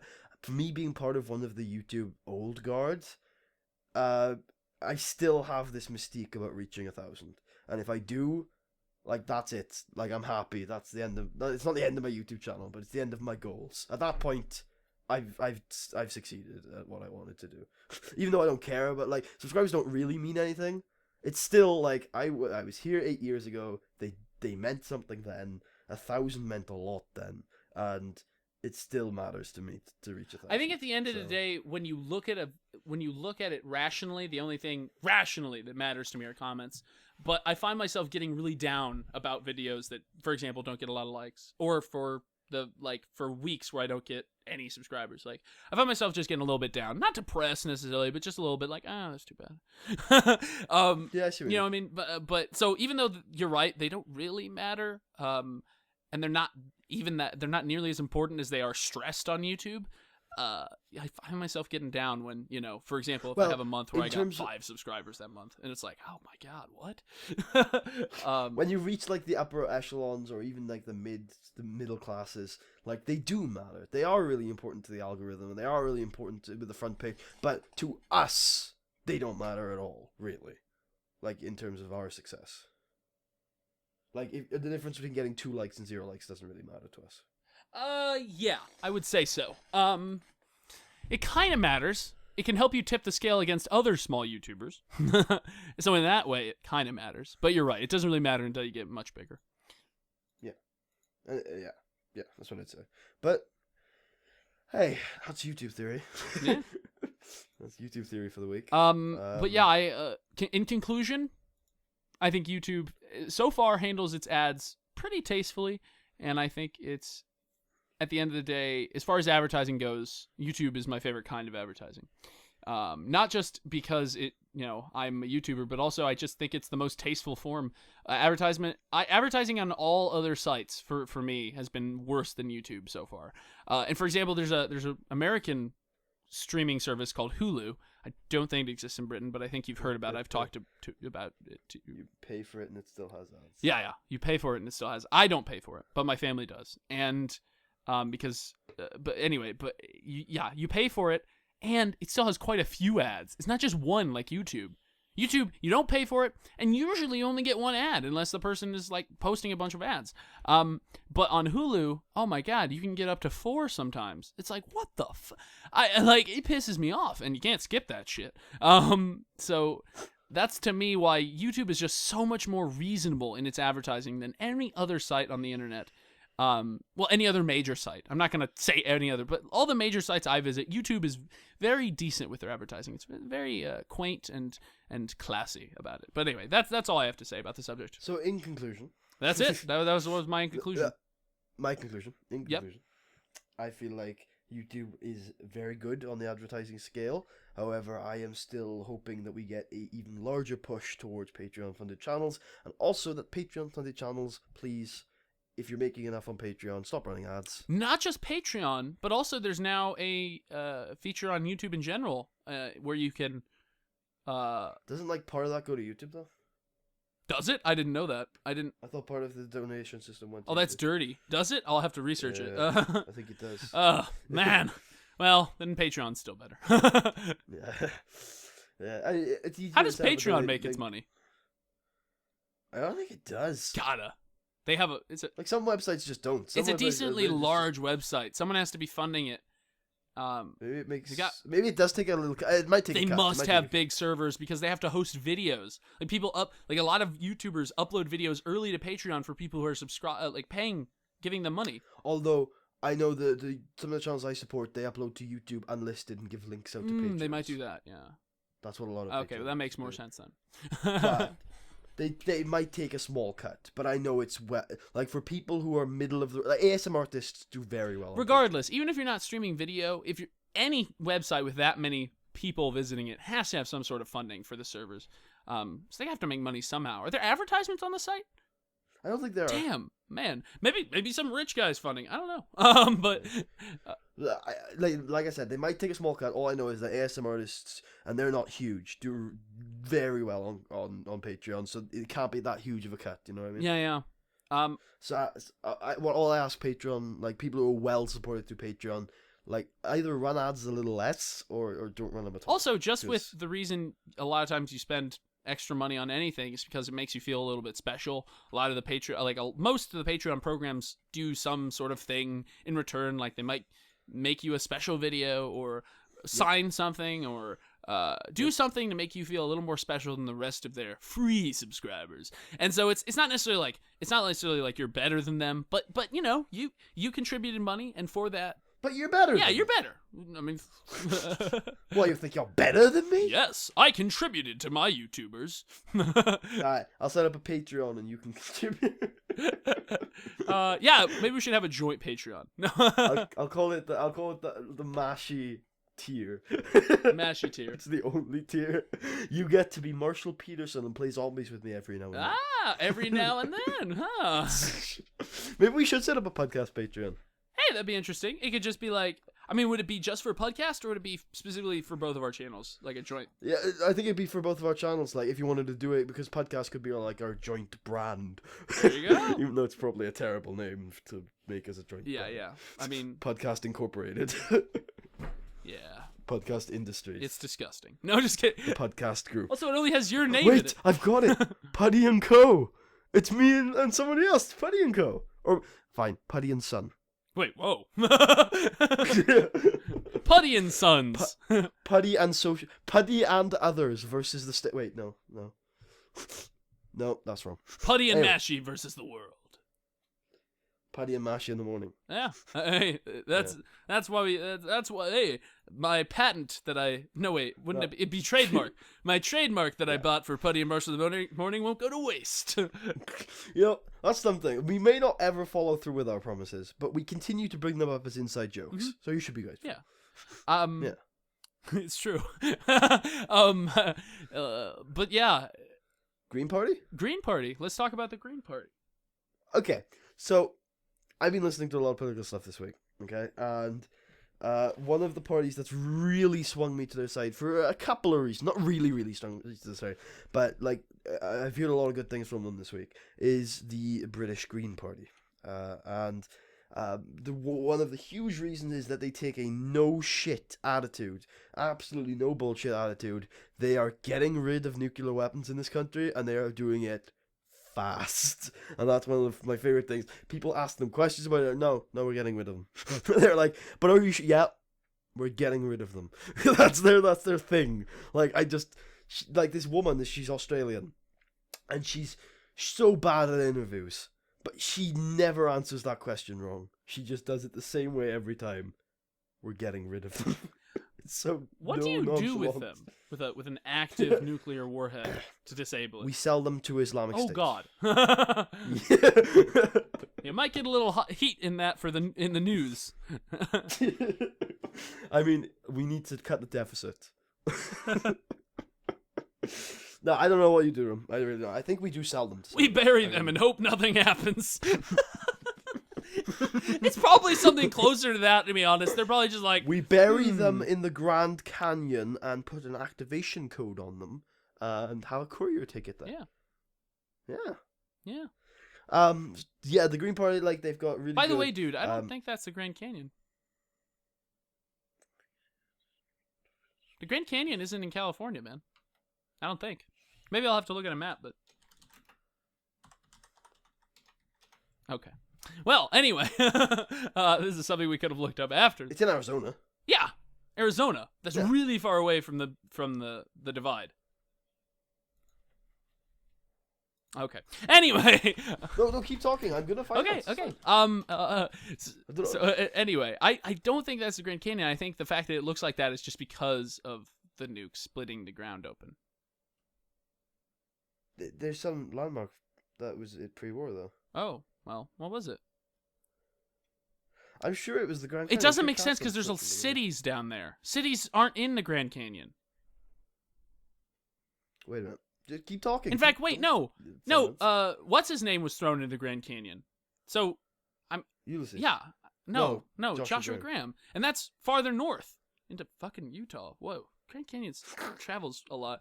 Anyway, it's moving since the Great War. It's grown legs. Yeah, I can't find out where it was, but Cass said something about something. Anyway, we'll have to figure it out after. She said something. Don't go for saying something. We'll figure it out after the video. I mean, after the recording. You like I covered you when you were writing something. You should have covered me. I was talking to you about it. You're talking to me. When I need to cover you, I just talk, so you don't have to say anything. So, guys. Anyway, the Green Party have been very what? No shit about. Huh? Did you? Oh, Green Party. I thought you said me and Putty, and I was like, oh shit. Anyway, the Green Party are very no shit about their nuclear weapons policy. They have good education reforms and good social policies, and their leader does not know what she's talking about, and they don't know how to use their money. But aside from that, aside from the fact that they'll go bankrupt within 6 months, they seem alright. As most modern liberal left parties, they have great ideas filled with horrible incompetence. I mean, you see that a lot of times on the left, especially in America. I consider myself very left, and I hate our left parties here because they're all so very incompetent and very weak and have no balls and won't stand up to evil. There's like a couple Democrats in this country who have any sort of sack on them at all, and you need more than 2 people to vote and win a bill. Anyway, but yeah. So yeah, that's interesting. So you consider yourself a part of the Green Party now? No, I'm still part of the Liberal Democrats. Oh. Well, why'd you talk about them so much then? I give every party a fair shake, and I might vote for them. Well, what do you think the Liberal Democrats have over the Green Party? They have way better spending policies. Way better spending policies, and that might be the most important thing at the moment. 2, they have more of a dedication to human rights than they do foreign policy, which I think is more important to me right now. 3, they're a more experienced and effective party. They have more chance of doing something, whereas the Greens have 2 seats. There you go. There's also that. Also, I don't know. Liberals, Democrats have like wavered in my opinion over the last 5 years, but that's because of the system they've been a part of. I don't believe it's really their fault, although I don't believe in their current leader. Mm-hmm. Well, yeah, that's. I also started to support Plaid Cymru, on the left, because they also have decent social reforms. However, I think any party that says Wales should be an independent country is talking out of their ass, and I feel like they're doing that just to stir the waters, and like, they are the second largest party in the Welsh government. Wow, man. Okay, there you go. Yeah, picking up steam. Did you? Yeah, the Scottish Independence Party are the largest party in the Scottish Parliament. Mm-hmm. Yeah. Did I ever tell you the story about Sinn Féin or Sinn Fin, the Irish Independence Party? No. No. Right. The Irish Independence Party, Sinn Féin, whatever it's called. They have 5 seats in the British Parliament, but those 5 MPs are in abstination, which means they never attend Parliament. They have normal jobs in Ireland. They've won the election, but they never go to Parliament out of protest. That's funny. There's 5 seats. That's it. Yeah. Not even the SNP did that. And we know how extreme the SNP are. So, yeah. I was just gonna say I'm not a member of. I don't consider myself a member of any party because I think most of the parties in the U.S. are either too obscure to matter, too ballless to stand up, or too idiotic to achieve anything that's even remotely towards what I believe in. So, there's no party that I really think I should be a part of here. And that's partly why the reason I think I see myself moving and living somewhere else permanently in the future. But yeah. Come join me in my new Liberal Party that I'll be establishing. Oh. Nah, but like, can I tell you a story about a really obscure party in the UK? Sure. Okay, so there's a party here called the Respect Party. Okay. It has 1 seat in the House of Commons. And to be fair, if a party has a seat in the House of Commons, that means it's not the most obscure thing in the world. So, they have 1 seat, 1 MP. His name is George Galloway, I think. Okay? Their party is very... Their ideologies are very social, inequality. Okay. But, the things have changed a little bit. So, 5 years ago when they started and they won their seat, George Galloway won the election for his seat. They were led by this woman. I can't remember her name, but she was a Muslim woman, and she led the party. And then a couple of years ago, their only MP, George Galloway, went on a podcast, right? And he said something about rape, saying like rape wasn't rape or something like that, or like it wasn't rape, it was like bad sexual manners or something. Of course, something like that. And so she steps down as the leader of the party. Guess who the next leader is? Who? George Galloway. Oh. The MP who said rape wasn't rape is now leading the Respect Party. Who are they respecting? Everyone. They're supposed to be an equality party. They're doing it pretty shitty then. They're doing really Wait, shitty. no, wait. They are trying to raise the equality gap of rapists. Rapists have gotten such a bad shake in the world. I don't think rapists get a good enough shake in this country. Yeah. I mean, to be fair, you could make that argument if you truly are equal rights for everyone. Maybe rapists that have served their sentence. Yeah. Which is usually pretty damn high. The rents are too damn high. Rents are too damn high. But yeah, you're right. I think that is one talk that I think a lot of times people ignore because it's awkward and they don't themselves quite know what they think about it. Like how well should reconciled, or what's the word for it? When you've gone through the system. Yeah, how much? Well, here it's not so much of a shy topic. Everyone's very pronounced on it. Either you are one or usually it isn't. Really? So the idea of rehabilitated rapists comes up a lot in your political scene? Rehabilitation in general. Oh, okay. Well, yeah, that comes up a lot, but I was talking specifically about rapists. Well, sometimes the right will bring up the case of rapists, and then usually they'll be like, yeah, they served their sentence. It's that's how it works. I fully believe in it. Like, if you don't believe that the justice system works, then you're gonna have to pull apart the justice system. You're not like you have to let it work. You know what I mean? Yeah. I mean, I don't think our justice system works, but for different reasons. I think yeah. I think yeah. If you serve your time, then yeah, that's fine. I definitely think like I wouldn't trust one with like my kid. But no, maybe there should be some things they can't do anymore, like go near kids or work. Yeah, but I don't think they should schools or necessarily like. hospitals. A lot of times, like people, especially like if you're on the sexual offenders list, you have to live in bad neighborhoods from now on. You can't live in nice neighborhoods. You know, if a 14-year-old has sex with a 14-year-old, they're both on the sex offenders list in this country. What? Yep, that's how it works. That's weird.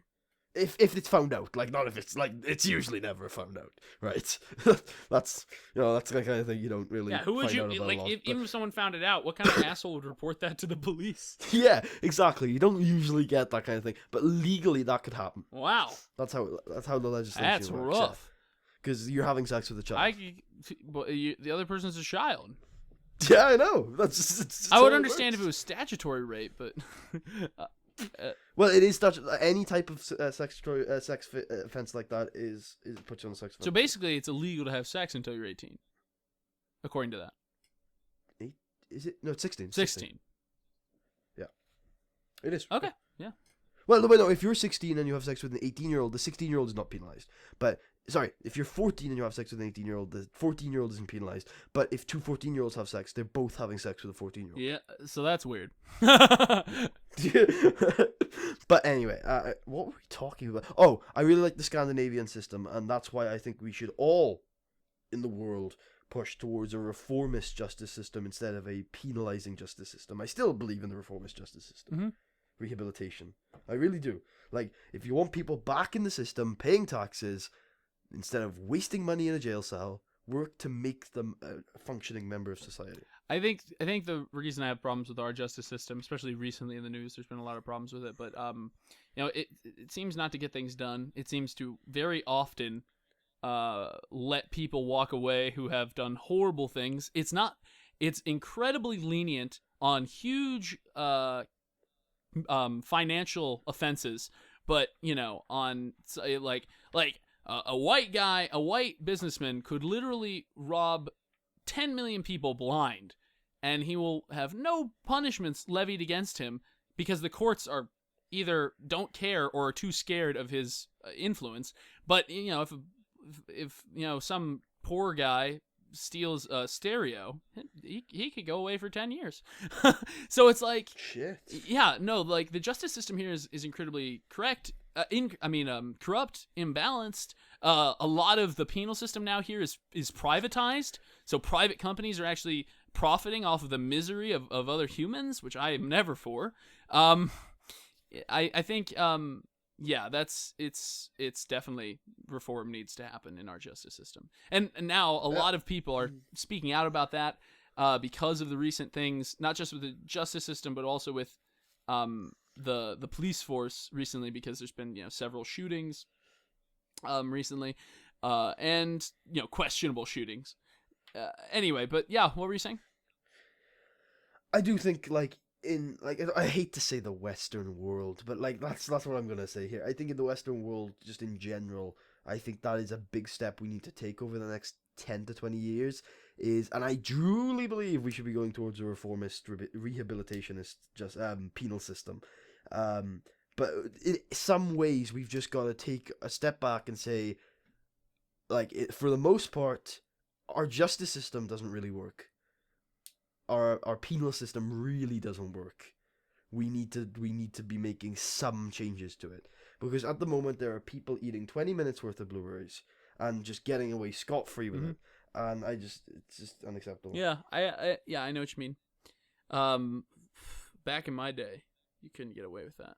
But you'd be caned. No, I don't here's the thing, like you say that, and I completely agree with the examples you gave, and I'm sure there's a lot of real life examples that completely line up with you.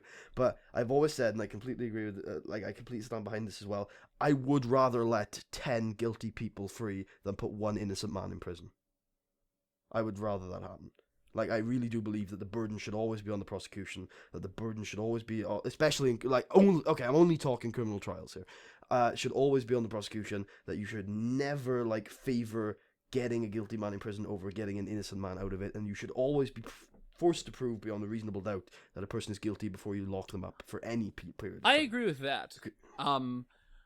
But, you know, by the definition of corruption, that's not the reason guilty men are going free in America, you know? Yeah.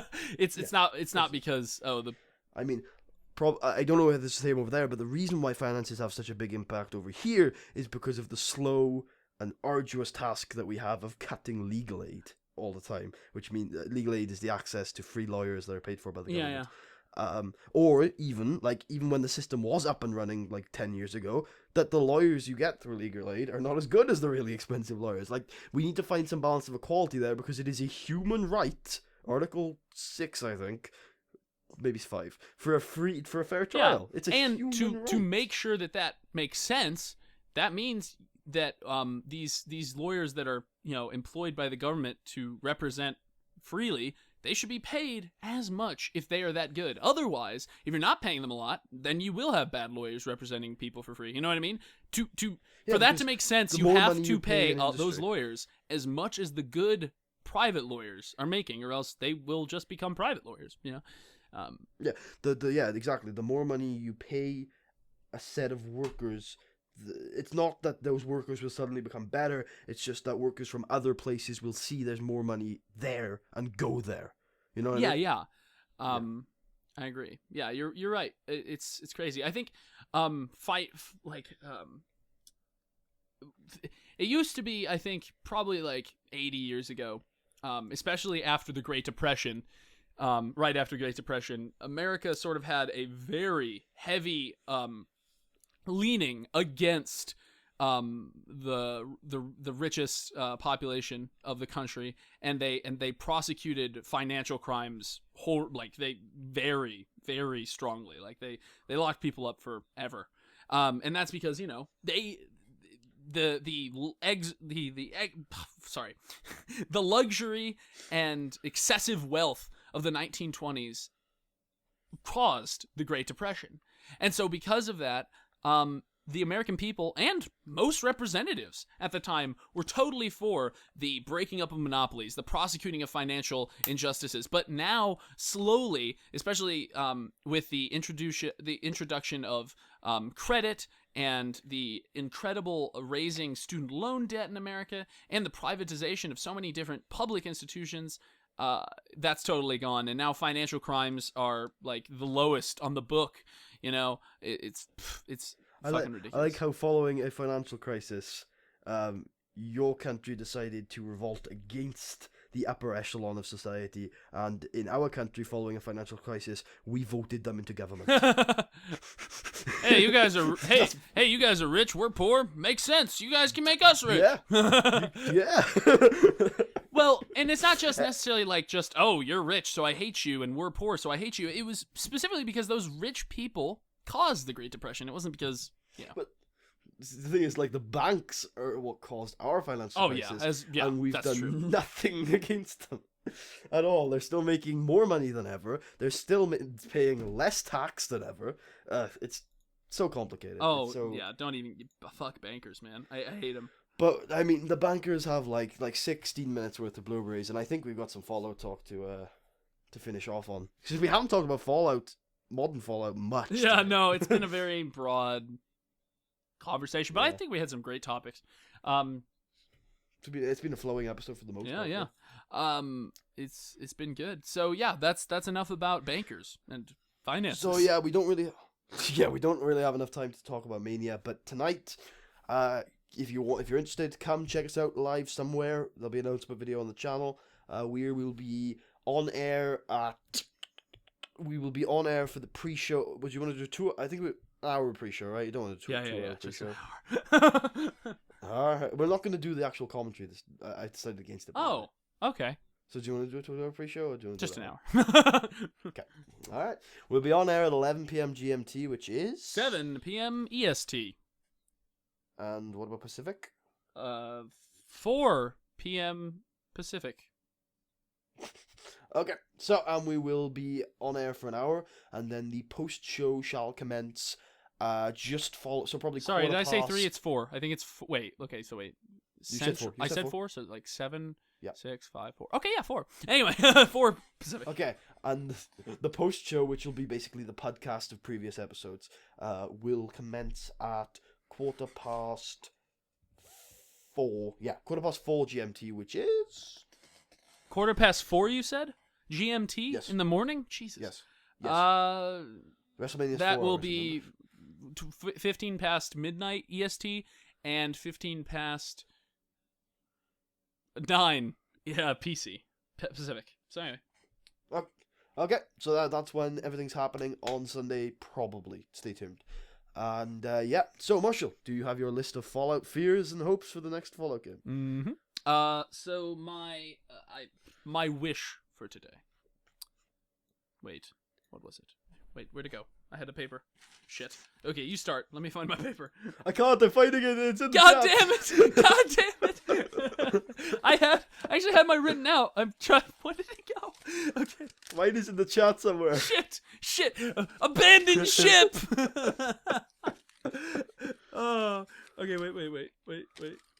When did I write it? God, it was weeks ago. It I was need a to while copy and paste ago. this Yeah, somewhere you else. probably should have. Oh God. Can I not go back any further than the 13th of March? God damn What? it. You can't? I think I Yeah, can. you it can. just takes time. There it is. I got Hey. it. Right. What should I start with? Wish or fear? Either. Okay, which number are we on? 7, I think. You sure? Oh, yeah, okay. Alright, I will start with the fear then, so we can end on a good. My biggest fear, not biggest fear, my 7th fear, this is not very likely to happen, but would be extremely bad for the game. Extremely. One of the worst things could happen to the game, but it's 7 because it's not that likely. It's probably less likely than the things above it, but it would be so much worse for the game than the things above it. My number 7 fear is no mod support, which could probably ruin the game in a lot of ways. It would crush it, yeah. Really It would could. definitely crush the PC Even- community. Because even if the game isn't great, mods can fix the game. Mods can make the game better. Even if mods don't make the like, game better from a content standpoint, they can at least give you some more game time on it. You know, like you can be like, oh, this is Gameplay weird, this is cool. mechanics. You know, UI, just like my biggest thing is fixes. Like that's my favorite thing about mods is that if the game devs aren't great at fixing things, the modders can. They always can. Like you guys have probably watched at least one of our Fallout LPs, and in my New Vegas one, I don't know if you've got this installed, but I've got like this huge unofficial patch which fixes all these bugs. How all helmets in the original game were light. yeah. Yeah, like fixes that, so some are medium, some are heavy. Because only one helmet was heavy, right? Which one was it? Or is it one helmet was medium? And you couldn't repair it with jury rigor because it was the only medium helmet or something like that. Anyway, it fixes it now.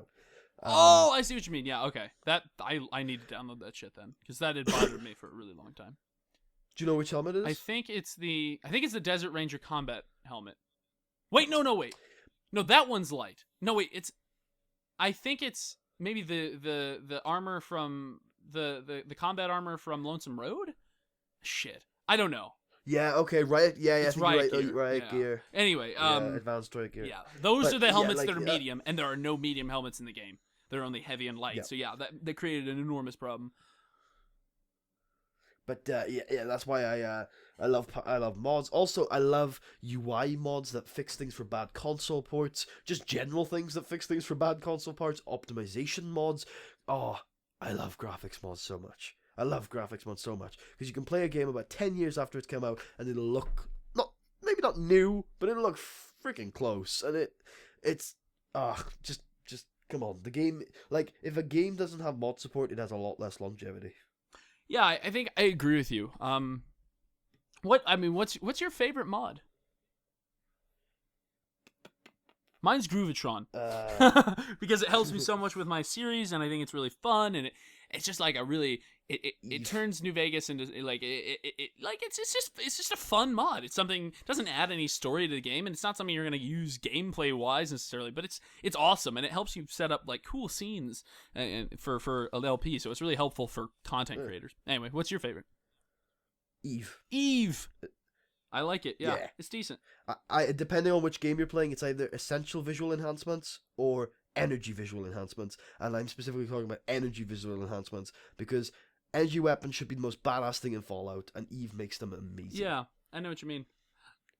So my seventh fear, if you know, am I good to move to the mine?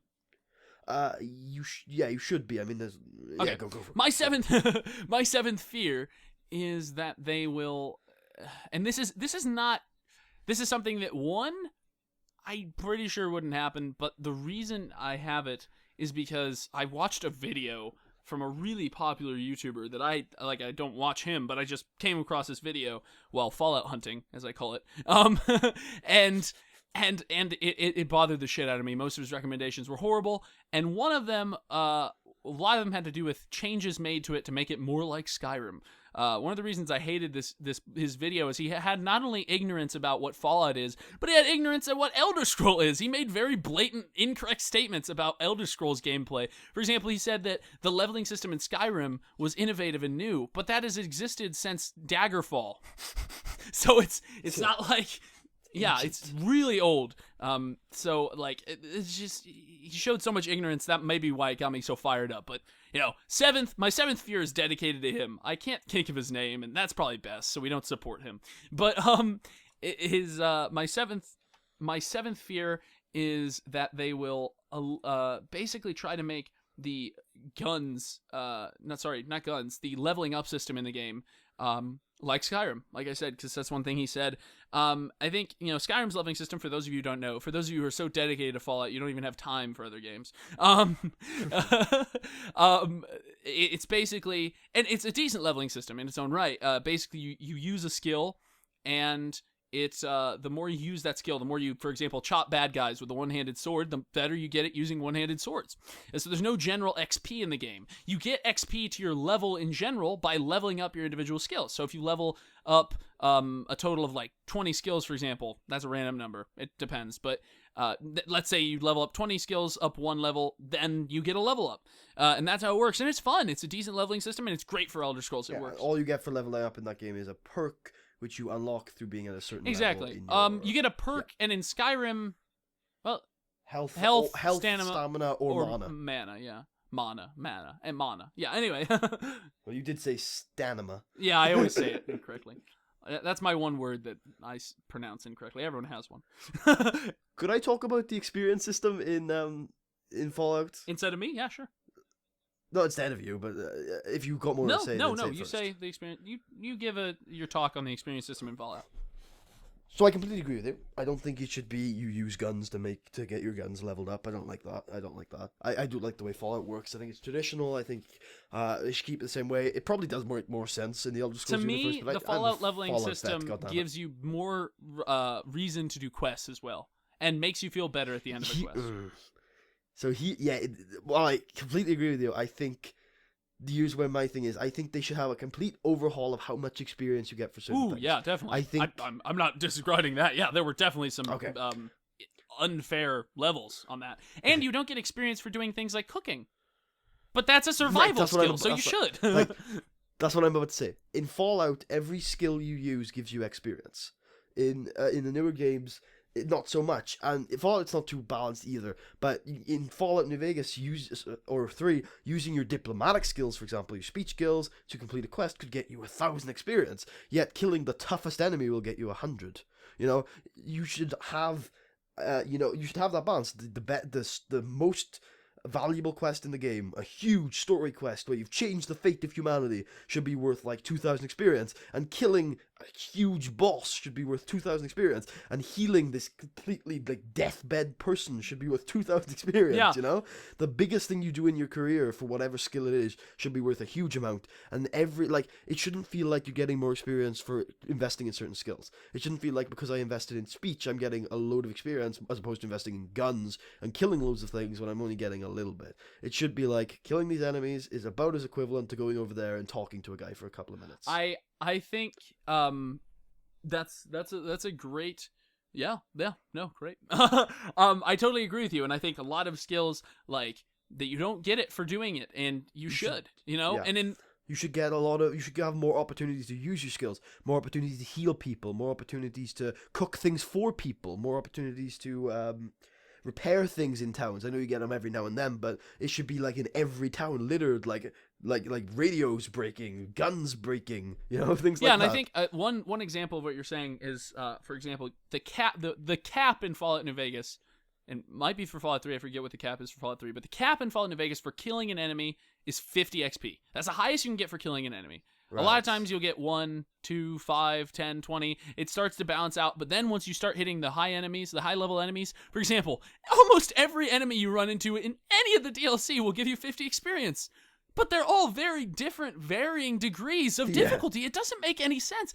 For killing RAR, you should get 1,000, 2,000, 5,000 XP. Yeah. Maybe not 5,000. Although I wouldn't have got it because I was at 50. Yeah. But you should get a lot of experience for killing these really tough enemies. For killing a Deathclaw in general, you should get more than 50. You should at least get 100. And you should still get experience even when you're max level, even if it doesn't count for anything, because it looks cool and makes you feel good. Yeah. Maybe that's that's cool too. That's a cool idea. Sort of like a score system. Hell, give you more levels after the level cap that don't give you points or perks. You can just see how far you can get. Yeah, maybe. Or perhaps you can turn on a feature in the game that, well... Yeah, maybe. I'm not sure how I feel about that. I'll have to think about that. I think there should be a level cap at which point you stop getting points and perks. But after that, I think you should be allowed to just see how far you get, but you don't get any benefits for it. Yeah. So anyway, we're running out of blueberries, so I think we are. I think we've got like 3 in the tin. So anyway, I'll do the good. Yeah, my wish. My wish. I'll give you a blueberry cutoff. My wish is very simple, and that is. I would love to see the next Fallout game, and you will hate this because I know from what you've told me you don't like either of these. So this will be a great wish for you. I want the next game to be either in a sort of alpine region, a sort of colder climate, not necessarily snowy, but definitely alpine-y. Maybe the Sierra Nevada, that's in California. So, or any alpine region, or I want it to be in the swamp. And I know from you've told me in the past you don't like wintry, cold areas, and you don't like the swamp. No, but I'm willing to be converted to an alpine, tundra, foresty Fallout game. Yeah, I could do that. No swamp, though. You don't like the swamp? No. Anyway, so what I was hinting at there is I'd love a game in Canada or Louisiana. Anyway, so yeah, that's all for my wish. Okay, mine is decently high up on the list because it is really important, but also I have faith in them to do it. It is a fundamental part of any RPG these days, and is a fundamental part of what makes the last 2 Fallout games good. I want them to return to form by getting some really great voice actors that fit the characters and that know what they're doing. I want some celebrity cameos, but I also want some just generally good voice actors. I mean, I think they do this very well in the past 2 games. Agree completely. Yeah, I mean, they've gotten some really good talent for both games. In fact, maybe I'll extend on the wish and say I'd like you to improve the voice acting of generic characters. That is definitely something I'd be for, because I'd say currently my computer just made a really loud noise. Oh, that was Sony Vegas. Anyway.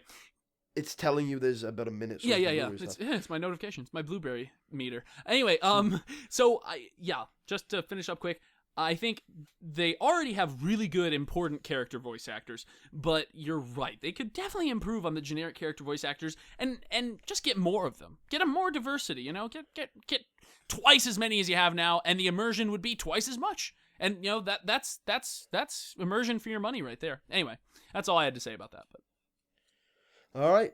Well, thank you for joining me again this week, Marshall. I hope you guys enjoyed, and if you did, please leave a thumbs up, leave a comment, check out Marshall in the description, check out the rest of my videos, check out live WrestleMania tonight, and stay classy, Sierra Nevada. The nostalgic phrase for this week is a video that hasn't even happened yet. You can take a run at my ego, you can take a run for my crown, even with an army of people, you ain't gonna take me down.